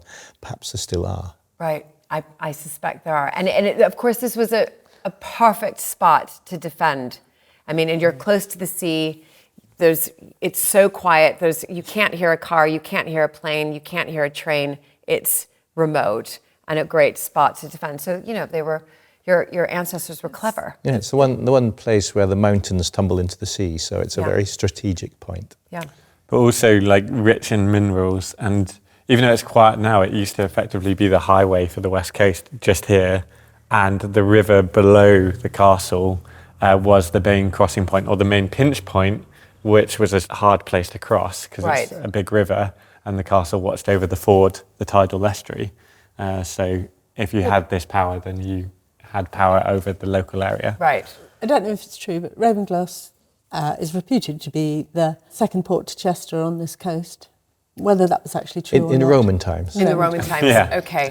And I not lately. No, and I need to get to Ravenglass. I've heard it's village of beautiful. 300 people. Right. I think not for and it's 18. perched on the sea. Is that right? I learnt this week that it had well over 2,000 Romans living there in Ravenglass, and it had loads of works. There was, as Dad highlights, a cavalryman from Syria who settled in this area and married a local. But there was, a battalion, a big Roman fort just a mile away from here. Okay. So it was very cosmopolitan in Roman times. It's gone to be a bit of a sleepy backwater since then. Well, I think but let's talk about that. Let's make it a centre. Yeah, it's exactly. now the centre. Well, it's the centre of our universe. This is Dad's... Exactly. You're rejuvenating this area with what the three of you have done over the past how many years? So I'm going to start, Iona and Peter, with you. Tell me a little bit about when you arrived here, when you took over, how that all happened, what it was like. And you raised your family here as well, is that right? Yes. Yeah. Okay, that's a lot of questions I just asked you. So I was brought up on a farm in Dumfriesshire, so just across, and we used to spend all our summer holidays down with our grandparents here, and there used to be 10 cousins, so it used to be fairly mad. Right, and fun. Oh, absolutely. But I think everybody working here used to dread the summer holidays. Iona was the naughtiest. Not necessarily. And we always used to go to the beach just about every day. Right, amazing. And so we had a brilliant time running around all over the place, and probably being a pain in the neck, actually. Yeah. So you've just got really fun memories of in your childhood coming here. Yeah. And then when did you take the reins? So then my parents took over from my grandparents in 1980. Okay. And I went off to Australia for 2 years, and then came back and started taking over in sort of 1982. Okay. And so quite then, quickly. Yeah. Yeah. And then my father was in Scotland a lot, and so I gradually took over. Right. And you knew you would be the one taking over. Did you kind of know that growing up or later on in life? I was the one who didn't step back quick enough. Right. I'm number 3. Oh, right. Okay. I've got 3 sisters. Right. And I'm the 3rd one. And you're the 3rd one. And so I just didn't step back quick enough. Right, right. And so it landed on your lap and that was it. Yes, and I've never gone away again. Right. So, and in 82, when you started to sort of look at this place and think, okay, this has landed on my lap, I'm now the one who needs to make a success of this. What was the castle at that time? Was it open to the public? Because of course we have, homes started to open up to the public, we know, in the 50s in order to help, feed that cost of repairing the roof or the stonework or the lead windows, what it might be. I think it was really in the 60s they started opening in a very small way. But what my grandmother did was she had a sort of mini zoo, which at that time was a lot of historic houses had. And what happened was sounds a bit strange now, but Harrods used to have a pet shop. And she walked into Harrods and she saw this little bear in a tiny little cage, and it had rubbed its shoulder, and she felt sorry for it, so she bought it. Right. And she felt sorry for it again, bought it a mate. It was called Winnie, and she bought Rupert. And then they did breed quite a lot, and then somebody gave us some more bears. So bears? Bears, yeah. Bears? Yeah, proper bears. Himalayan moon bears. You have proper bears here? Mm-hmm. And was that an attraction for people to come in? Was that the point? Yes, it was. It was. They had a whole lot of a bird garden, so they had flamingos. Okay. And, various cirrus cranes things, and storks and deer and all sorts of things. Wallabies. Right. So the public started to come. Yeah, the public came in at that stage. Right. And it was, a lot of historic houses did do that sort of thing. Yeah. We didn't have any lands or anything a bit like that. No, but that. you had some sort of zoo, if you like. Yes. So so you're married, you've taken over Muncaster as far as managing it. And Peter's continuing to be a vet. Okay. Yep. And then I had Ewan. Right. We got married in 1988. Okay. And then I had Ewan in 1990. And then Fraser in 1991. And that was getting a bit too much to run the place on my own. Right. With 2 babies. Yes. Well, and then we had Isla. And then you had Isla. So you've had 3. And you all grew up here? Yeah. Yeah. Well, childhood. The best time was when we didn't live in the castle. And so to the age of 7, we lived in a house down the road. Okay. And that was awesome because there was a bit more work-life separation. Yes. The castle was falling to bits. The castle just wasn't child-friendly because there were, over 100 buckets collecting water everywhere. Right. And yeah, it didn't look like this. So we were brought up in a nearby house and we had complete freedom then. And then we were brought to the castle, the spooky castle. At the age of 7, our parents ran off to work every second. Do you remember literally when there were leaks, putting buckets? Well, we were particularly small, so we could get to places where Mum and Dad couldn't. So I remember crawling into places to be like, it's like cleaning the chimneys, Can you put a bucket in there? Is there any drips in there? So I do remember us crawling around as kids up in the attics. I found a leak. Give me a bucket. You don't know the life of living in a castle. Very glamorous. And cold. Was it cold? Did you remember? Really cold and really scary. So for us, even though I was 7 when I moved here, there was no way that I was going to have my own bedroom. I 100% wanted to be in the same bedroom as my brother and sister. Yeah. And we were all on the same page about that. My brother was 6 until about and my 18. sister was 5. More like 19. And so we were all terrified because we would come here because our grandparents lived here when we were little. So I do remember occasionally being left, but we would be, in a different room. Whereas coming here for the first time. You were here all day. Apparently all day, passed around literally every staff member. It was particularly awkward now being the boss in theory, and being the boss of people who have literally had me in their hands, right? Looking after me since the age of 0. Oh my and goodness. now I'm their boss. So fast forward, I think, to, again, you've taken it over, you've got young children, you're here, times are moving on, and you're thinking, okay, I mean, because this is a big castle, this is a big fortress. What were some of the difficulties working out a way to make this commercially viable? Because the zoo, it sounds like, was sort of done. Well, what were you thinking creatively? The zoo was costing a lot. Yeah. And everything was costing a huge amount. A lot of land and everything anything that brought an income had been sold off, really. Right, yes. Which was a bit of an issue, really. And so it was really trying to stop the outgoings going out and to try and increase the number of visitors and how we'd get more money in. But the zoo didn't vanish. We evolved the zoo to being fairly mishmash, to specialising, and we developed an owl centre. So it had always primarily been a bird garden with some mammals besides. So we rehomed to various other zoos the mammalian collection. Yes. And we set up the world's first dedicated owl centre, and we just had owls, and that was very popular. Became even more so when Harry Potter hit the screens. Of course.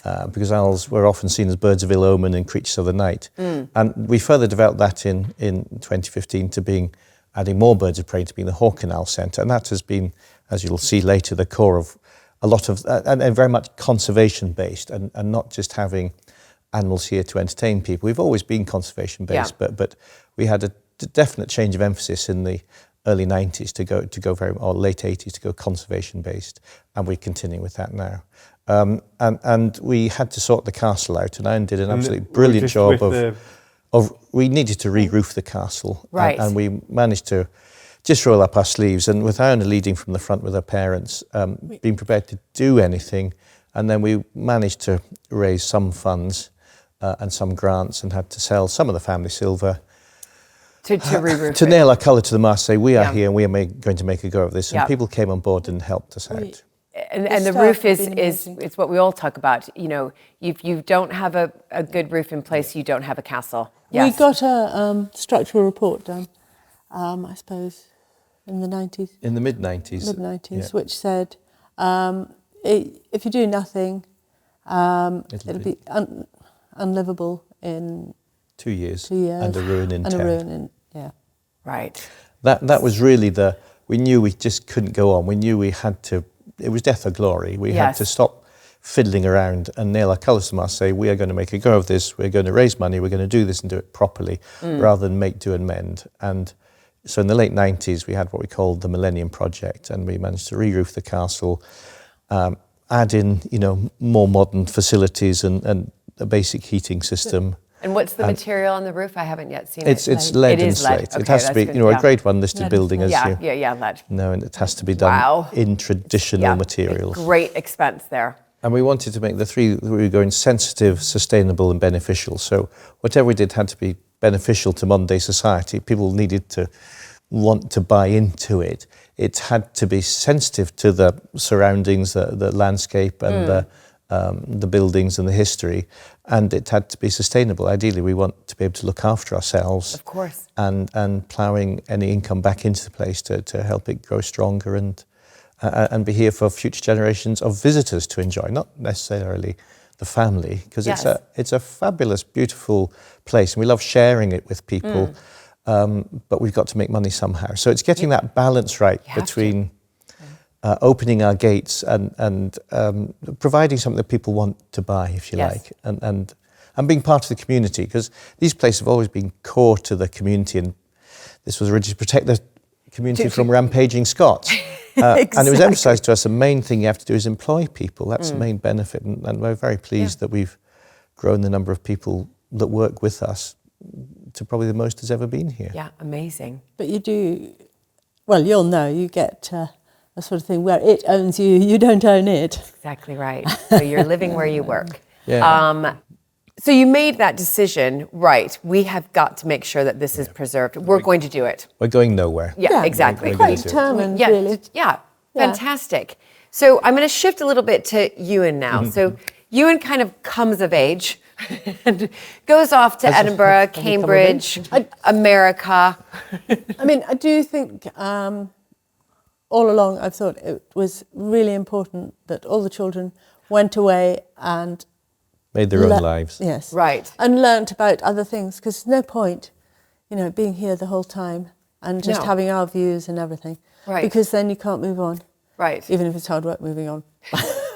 But did you feel that growing up, did you feel that this was something that you wanted to take over, or has it just been a recent revelation? It wasn't necessarily going to be Ewan. Right, so that was going to be a question. I wasn't sure I could ask that, but I am asking that now if you've prefaced that, because of course you're the third daughter. Yeah. So you don't have primogeniture. No. Right, so how did that work? So it wasn't necessarily going to be Ewan, but it was a discussion between all three of them. Right. And so Ewan, Fraser and Isla discussed it and said, well, you can do it. Right. Don't make a hash. Make a mess of it. Because we're right here and we're watching. Yeah, I think it's a weird one, isn't it? Because I think externally people assume, because I'm the oldest, that I'm going to take over. And so you get this weird mix as someone like in the family, we would never be like, oh, well, it's obviously going to be you. But then on the outside, you get this weird kind of people treat you as if it's going to be you. Due to primogeniture, I think people make that people assumption. just assume, and I'm the best looking and like the most sophisticated, and just naturally kind of. Your siblings are going to love watching this back. Well, they know it. It's a fact. I mean, it's not even disputed these days. Like getting that separation of you, finding out who you are versus like having the castle define you is quite a challenge, and yeah, for me, that liberating moment at age 18, going away from here and escaping, not telling anyone that I live in a castle was like awesome. I mean, my career very much took me on the route of energy and low carbon energy and science and those sorts of things. But it kind of, I had about 15 years away from the castle where my identity was, like, as in my colleagues, when I told them in San Francisco that I had to go home I didn't have to go home. I was going home, and my next career move, like, they were genuinely shocked because half of them like had worked with me for years, but didn't know that I lived in a castle, which is just like nice.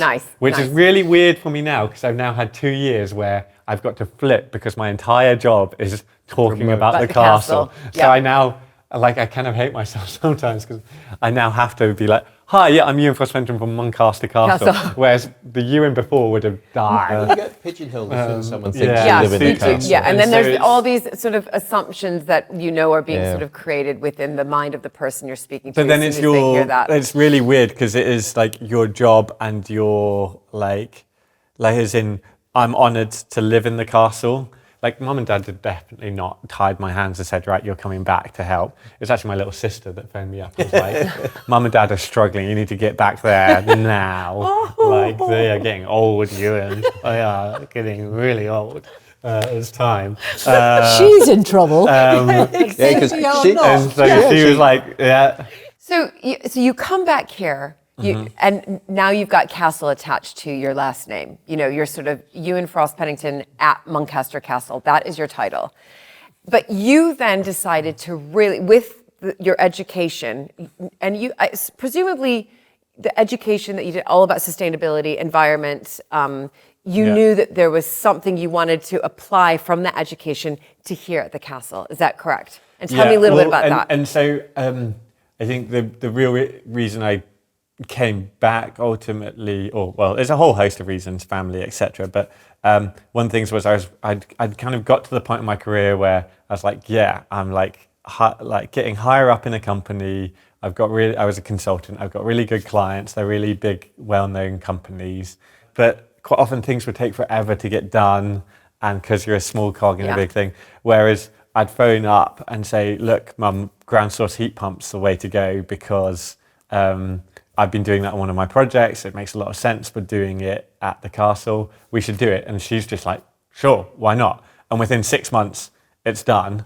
We've installed it. We've been through the agility of we've kind of got a big fancy company to come and tell us how to do it, and they gave us a figure we could never afford. And then we've been like, how can we do it differently? brought on board our local plumber, brought on board our electrician, kind of been agile with it, really thought about it, and within 6 months it's done. And I think that's the thing about Muncaster, because we've had such a finite resources in the past and we've had to move so quickly to keep it going, and that it's been mum and dad working 7 days a week for the last 30, 40 years.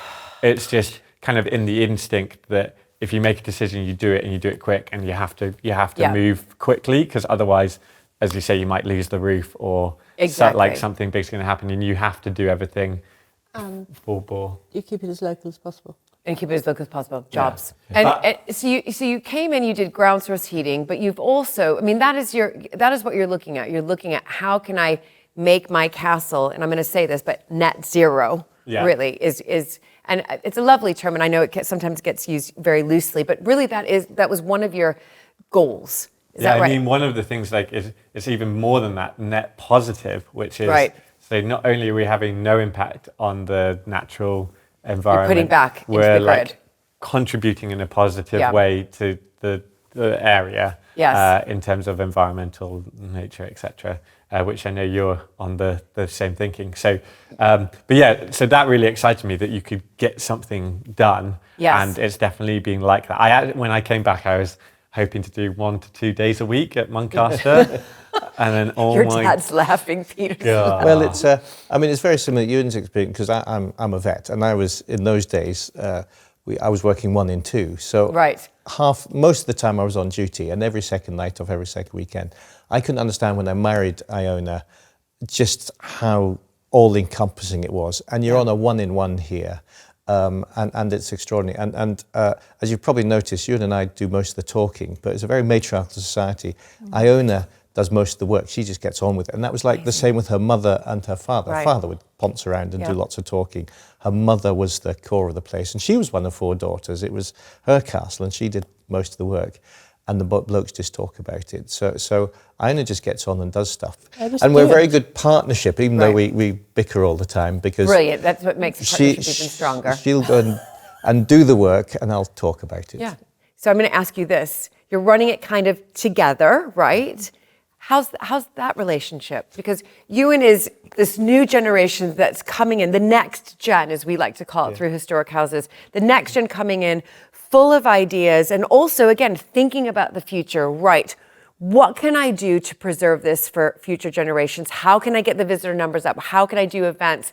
And then, of course, you've been here running it for 30, 40 years, and you're thinking, oh gosh, what is it going to cost? This young whippersnapper. Is he going to be able to do it? How is it going to work? Is it financially going to make sense? So have you had a little bit of that sort of back and forth when he comes to you with a sausage festival idea? Is that your idea or no? It was that. Well, mum and dad's actually, and then I just brought it back to life. They killed the sausage, I brought it back to life. Because it was too good to ruin. And now you've grown it, and you must be quite pleased with that. Well, it's brilliant. It's that circle of life thing. And I see Ewan being very similar to when I was given the opportunity to come here and work with Iona, trying to explain to my parents-in-law that we were going to have a Fool's Festival. And I think they wanted opera and Shakespeare and things like that. Yeah. We were going... and we just came up with wacky ideas. And Ewan's doing exactly the same.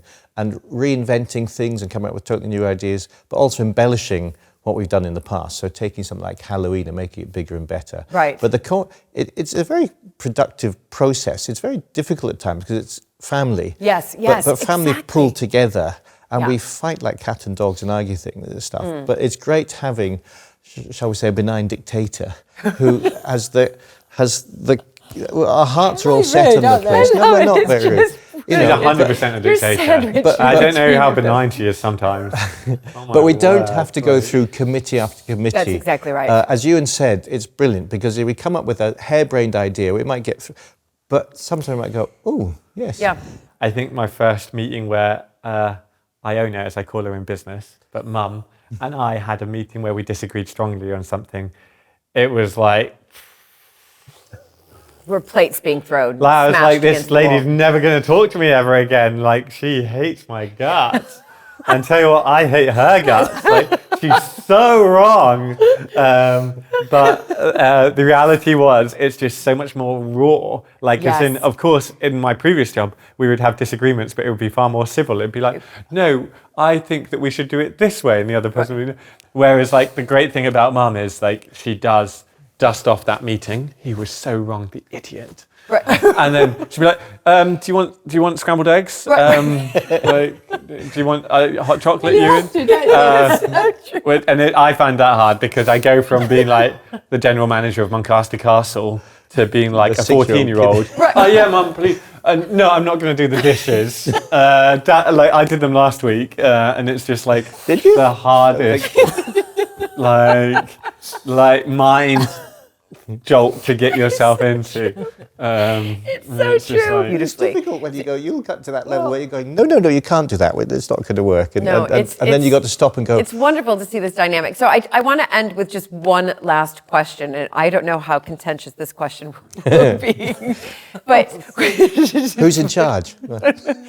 But when you look at Muncaster right now and where it's going, where do you want to see it in the next, I'm just going to do 10 years from now. I'm not going to go that crazy long term, but just give me 10 years. Where are you hoping it will, what will it look like? What are you hoping more of or maybe less of? Me or? No, it'll have to be you. Well, I mean, for me, it's all like retired, and I'm hoping to not have to put so much blood, sweat and tears into Muncaster on a daily basis that we currently have to do as a family. Like the dependency, like it's a family subsidy essentially that keeps this place going, and that's Mum and Dad having sacrificed weekends, evenings, any form of social life really for the last 30 years, and I don't want to be in that position. So I'm all about empowering the rest of the team to not only have the responsibility but also the opportunities. And at the moment we can be, as a family, can be quite a bottleneck for things because we're the only ones that can get things done. And what I'm passionate about is building that that balance between pure family does literally everything. Yes. But then you don't want to go so big that it becomes heartless and it's not a family organisation. Exactly. And getting that balance right and having a healthy, basically, community around it that means that it is sustainable and we're not worried that if I'm ill or Mum's ill or whoever's ill that the place is really under threat. We've got a far bigger, stronger community that thrives and loves and celebrates this place accordingly. That was a very long answer from you, and I would say... sorry. In 10 years' time, I'd like to these are living places where honouring the past but looking to the future and for them to be loved, lived in and cherished.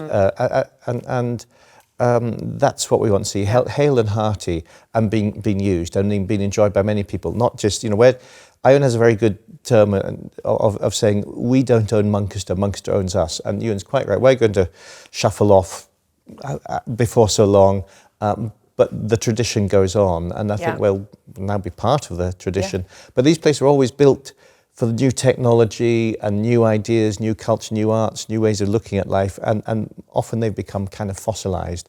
And Ewan is obviously full of energy, full of life, and he'll take it into the future with us, supporting him and hopefully slipping off into quiet retirement. I'm so glad you were even more concise than me, Dad.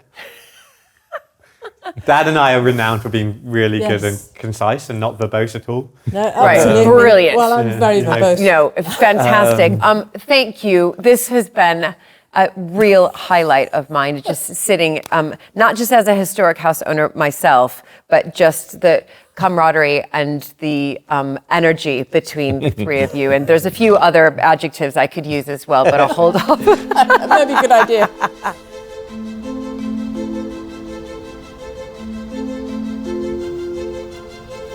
The family dynamic and energy is brilliant.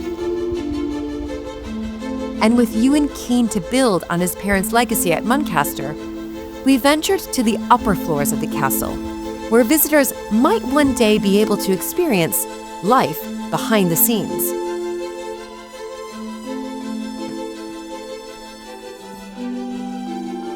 So I love attics, Ewan. Like, they're my favorite part of any historic house, honestly. And this is now even more favorite because I can see you have archive boxes everywhere. I mean, I know it's not technically your archive room. I've already seen that. But this is a wonderful space up here. This is, so we're in the female servant quarter wing. Okay. But then there is an entire tower, the male servants' quarters, and that's more derelict than this, but that's 4 floors of empty rooms, or not empty. They're full of what I call sorting debt.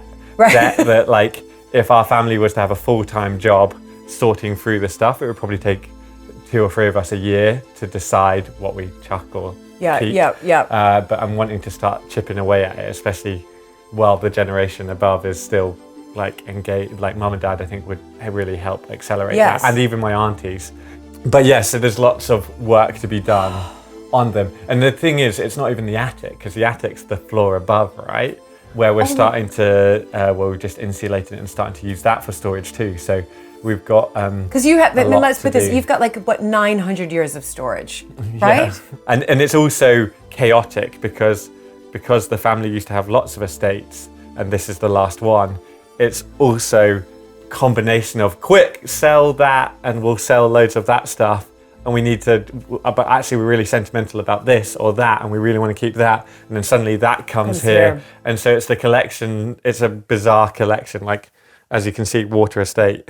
Yes. It's not Muncaster Estate, but that's, for example, one thing. And then you've got like Lord Muncaster's combined with the Ramsdens, and you know what families are like, but add the kind of mega onto it. You have the same. Yeah. And it's just all sort of they sort of pile up, and next thing you know, you're like, wait, is this our branch of Montague or is it the other branch of Montague? Yeah, exactly. And then suddenly, and I guess it's why it's sorting debt, because a lot of it is junk. A lot of it is worthless or broken and should be thrown out. But then you don't know the sentimental context of it, like last Lord Muncaster's military hat and how it has a big hole in. We just always assumed that was a moth hole, but then we found a diary entry that's about how he fought in the Crimea and he stuck his head up and the bullet went through the hat. And so that suddenly it would have looked like junk, but actually in the context, that's an amazing part of history, that when you find the diary, you put the two together and you can see completely why someone kept that. Exactly. And so you can't just be rash and say, okay, let's send that to auction, because it could be a fundamentally important story of the house. Yeah, because that story you just told right now, I mean, that's interesting. And people, if they saw that even out on display. But then it's like the amount of connections, and even though we were slowly growing our curation capability, there's only a small number of them, and the amount of stuff to go through. And the amount of hours that you have in a day and a month and a year. And then it's also, I think, the question of what do you do with these rooms? Yeah, I mean, you have sort of the state rooms, or, the more elegant rooms that the public come in and see.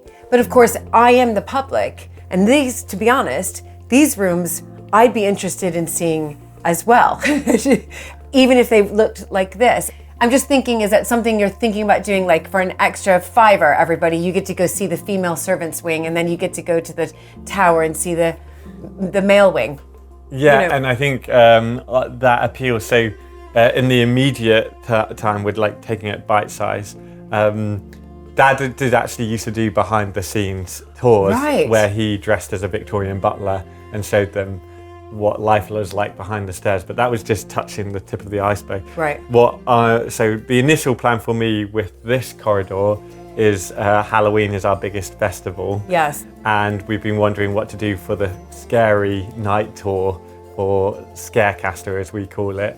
And so we're going to be making these servants' quarters at the top floor a bit into a kind of a scary maze almost, where you can open doors to go in some, but there'll be actors that jump out, and using that, the income from that, as an excuse to actually do some of the sorting of some of these rooms. Okay. So that's like step one, doing exactly what you're kind of alluding to, which is let the public into some of these spaces, but in quite a controlled fashion, or a way that's maybe slightly innovative or different.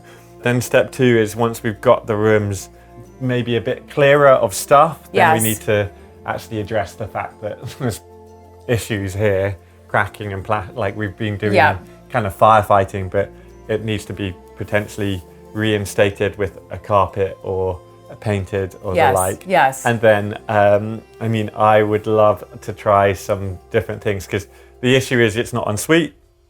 Yeah. So there's- you can't just, it's not just a hotel. Is there a bathroom on this floor? Or is it?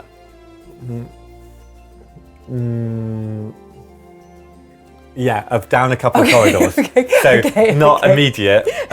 So potentially you would need to do some replumbing. Right. Or, because of course when the servants lived here in the 1920s, they would probably go outside. I think even the main family would have bed pans. Yes, or, exactly. The chamber pots. yeah, they wouldn't necessarily have toilets. So the ideal would be, yeah, okay, you could make it onto en suite, but are we going to modify it too much? Or do we just embrace the fact that they are servants' quarters? Yes. And the idea that I kind of like is, do we offer people the opportunity to come and live the life of a servant for a few days?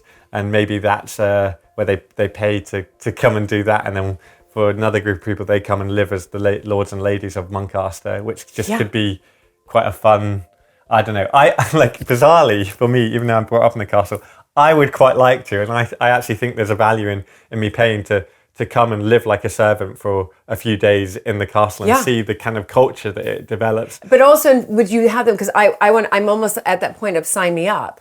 Because I would do that, because you could experience it. But then if I was staying here, I'm just picking your brain here, would I then be able to sort of take on some of the tasks of a servant? So I would be polishing the silver, or, you know, whatever, setting the fire, something like that. Yeah, and that would be the ideal for me. I think what we'd want to do is employ a couple of actors to be like the head butler or the head housekeeper. Right. And then they would then be like, no, Julia, you need to clear this fireplace properly. Exactly. Come on, get polishing the silver. This is your schedule for the day. Yes. Chop, come on, there's jobs to be done. And make it a bit of fun. Yes. But then you get a kind of good idea of what the culture was like and what it actually felt like 150 years ago to live in houses like this. Yeah. Because we've literally got the beds that the servants still slept on. Oh, no way. This is one of the horsehair single mattresses that would have been typical.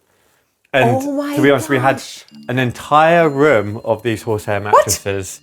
And then there is actually a room that is an entire room full of the spring beds, like lower cases. So you have basically a mattress room. We did. And I don't think the fire team were particularly happy of fire loading to that extent. Yeah. And so Dad and I did have fun one day throwing all of the horsehair mattresses out of the window of the top floor. To free up the space and comply because better they are with fire egg. they're a real fire hazards. Ewan, it's such an exciting project to think about, and all of these ideas, I can see them spinning in your head, thinking, wow. Yeah, well, I mean, this room still continues to cost, right? Because the roof is slowly aging. There's movement of the castle. Yes. Like you can see the split in the fireplace. Lovely tiles.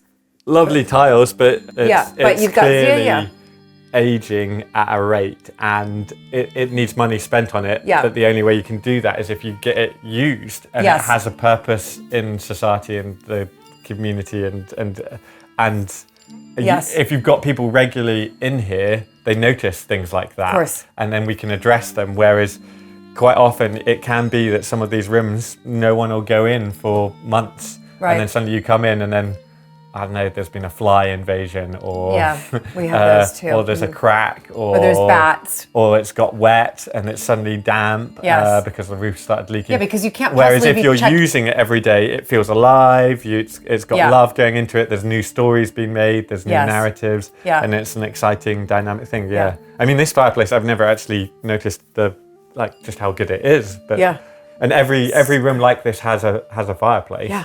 Which is bonkers. So the servants were running around stoking fires. How many servants do you think you had sort of at its peak, roughly?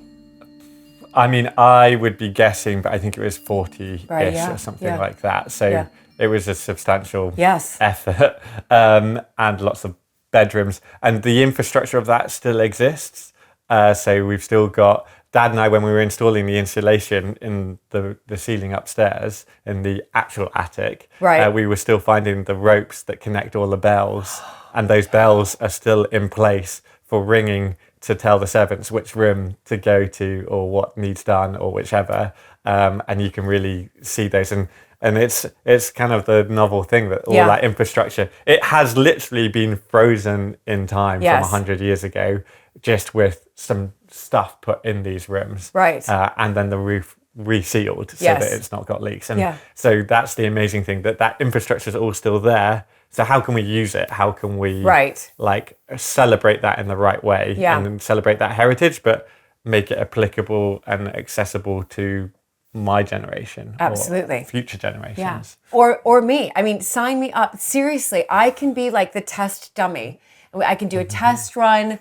I'll stay in this room. I really like those tiles there, and then just put me to work. Okay, we're definitely gonna take you up on that. Like, as in, our first return of a servant will be the Viscountess. Exactly. Like, as in.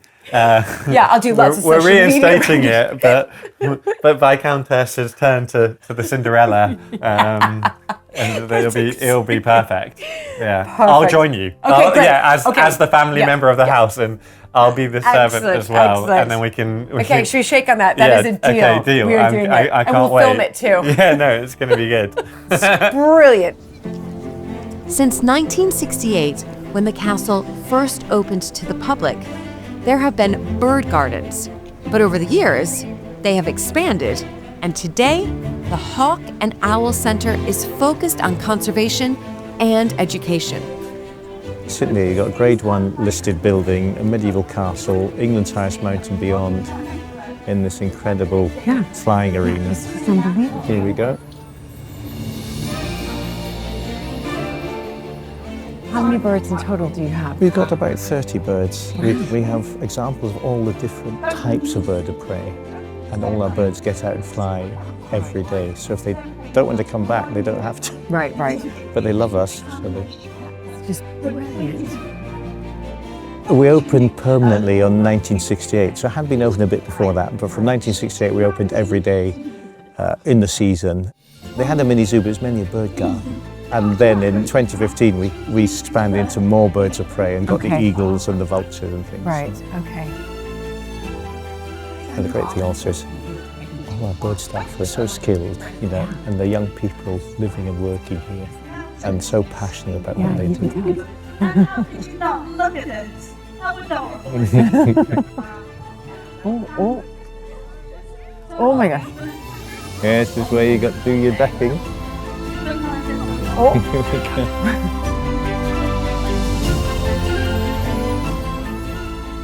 By flying them, they keep them fit, they keep them to the right weight, they keep them fit and healthy. So for me it's brilliant. And we've got a wonderful opportunity to educate people. You'll hear when we talk about vultures, because everyone loves eagles and owls, but no one likes vultures. So you'll hear the most important work we do is the vultures, because they're most endangered.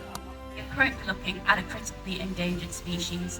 In fact, of the 23 species of vulture worldwide, 9 are critically endangered, including, of course, the hooded vulture here, and they've seen massive declines in their population. Do not worry, there is work being done to help save our vultures out in the wild, and we do work here at Muncaster as well, because in the next couple of years, we're hoping our fantastic team of vultures here will be the very start of our breeding programme.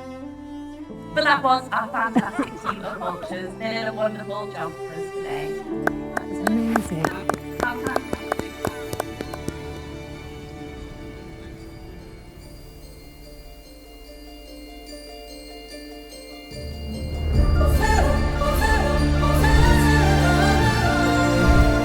Muncaster is known for its larger-than-life events. Over the years, Peter has taken center stage in the immersive events at the castle. A recent addition to the visitor experience is the medieval-inspired Weapons Hall. And it's where I met a familiar-looking King of Cumberland. Hail, huzzah! King of Cumberland. Is that right? That is correct, my lady. Welcome. Viscountess, I believe. That's we right. are honoured to have your presence. I was going to say, Shouldn't I curtsy to you though? Because technically well, you speaking, should.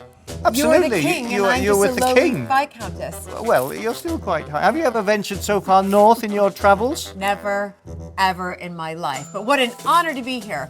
Well, thank you Do you for... allow Americans though? I beg your pardon? Are Americans allowed? Where is America? Is it over the water somewhere? Somewhere. Have you Somewhere back there. travelled far from some land I've never heard of? I've come on an airplane. You're losing me. Anyway, we have a quest for you now you're back in the medieval age, because this is to enhance your skills and talents. Okay. And we are training up knights, we need horsemen, we need axe throwers, we need crossbowmen and archers, because I have to defend Cumberland from all who would take it from us. Are you up to your task? I am, sir. Well, go King. forth and get training, my lady. Off you go. Can I do that? Huzzah!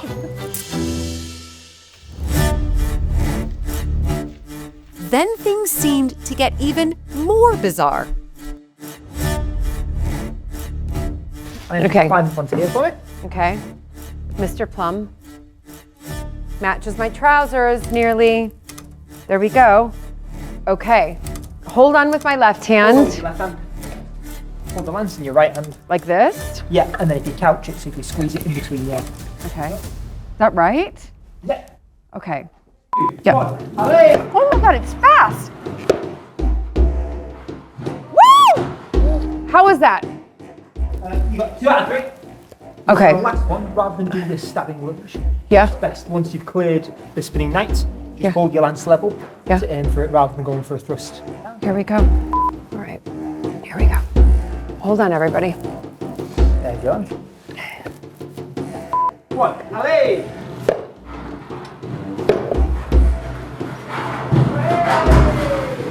Okay, that is 3 out of 3, I believe. I'm gonna pro at this. I should just go back in time and be a jouster.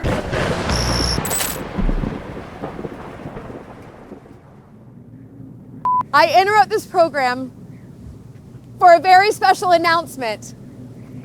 We have lost quite a bit of power here at Muncaster Castle, which means that the dinner that we had planned to film for you tonight in the lovely dining room is still going to happen, but we're gonna go back in time and have the dinner like they did during the medieval times, all by candlelight. So let's go feast.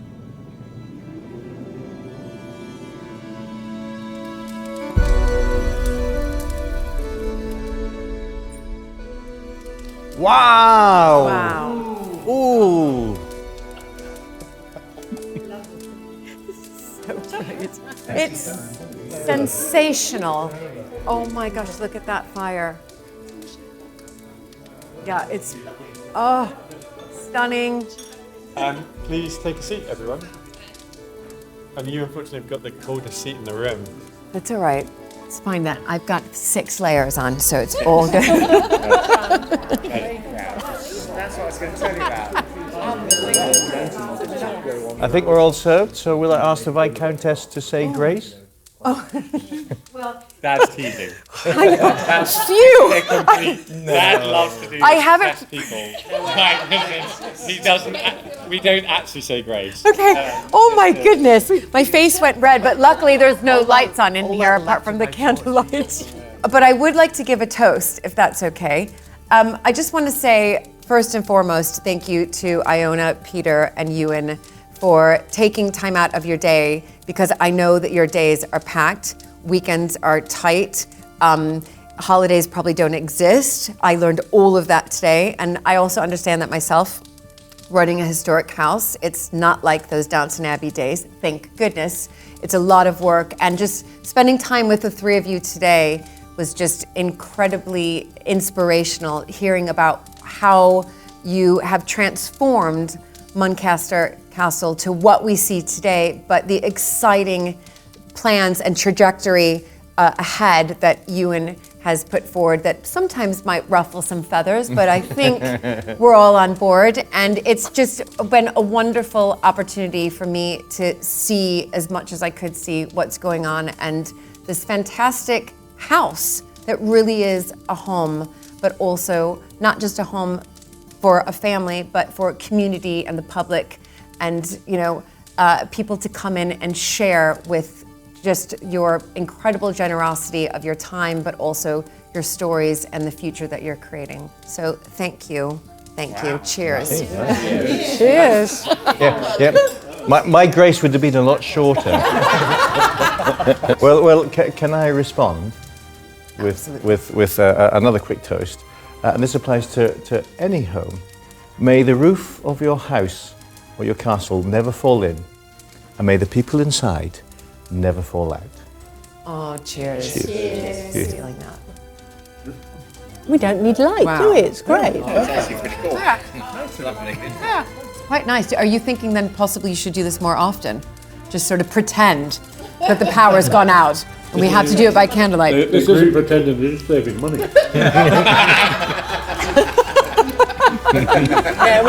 Murray, don't give away all our secrets.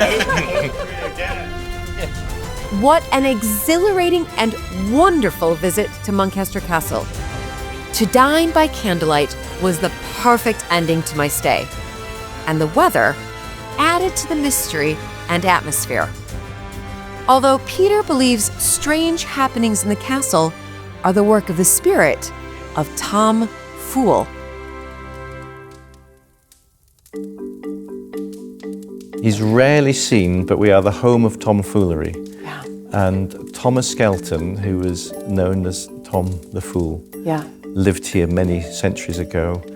Big character. We still can't pin him down. We got references to him in account books of his coat being bought. The role of the fool was to take the mickey out of those who thought there was something special in authority. Right. And his spirit, his mischievous spirit, still pervades the place. And the role of the fool is like the role of the stand-up comic these days, who stands up and slags off politicians and reminds us that we're all only human. If you get puffed up and think you're something special important, he'll bring you down to size. Right.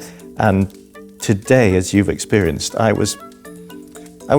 were having fun with the filming, and Yeah. I think, rightly or wrongly, I'm no different from anyone else. I live in a weird place and a very special place. And there I am. As soon as I dressed up as the King of Cumberland, came out to see you, bang, the power went off. The power went off. And it's still off. And it's still off. And since then, I've been running around trying to look after visitors. But he was a bit of a clients. bad character though, wasn't he? Oh, You've Tom. been looking after visitors, you've been looking after a film crew, we've been trying to film, and Thomas has kept that Tom's power off. having his wicked way with He us. is. And he's done that to us before. If you don't believe in ghosts, it's just coincidence and you're reading it.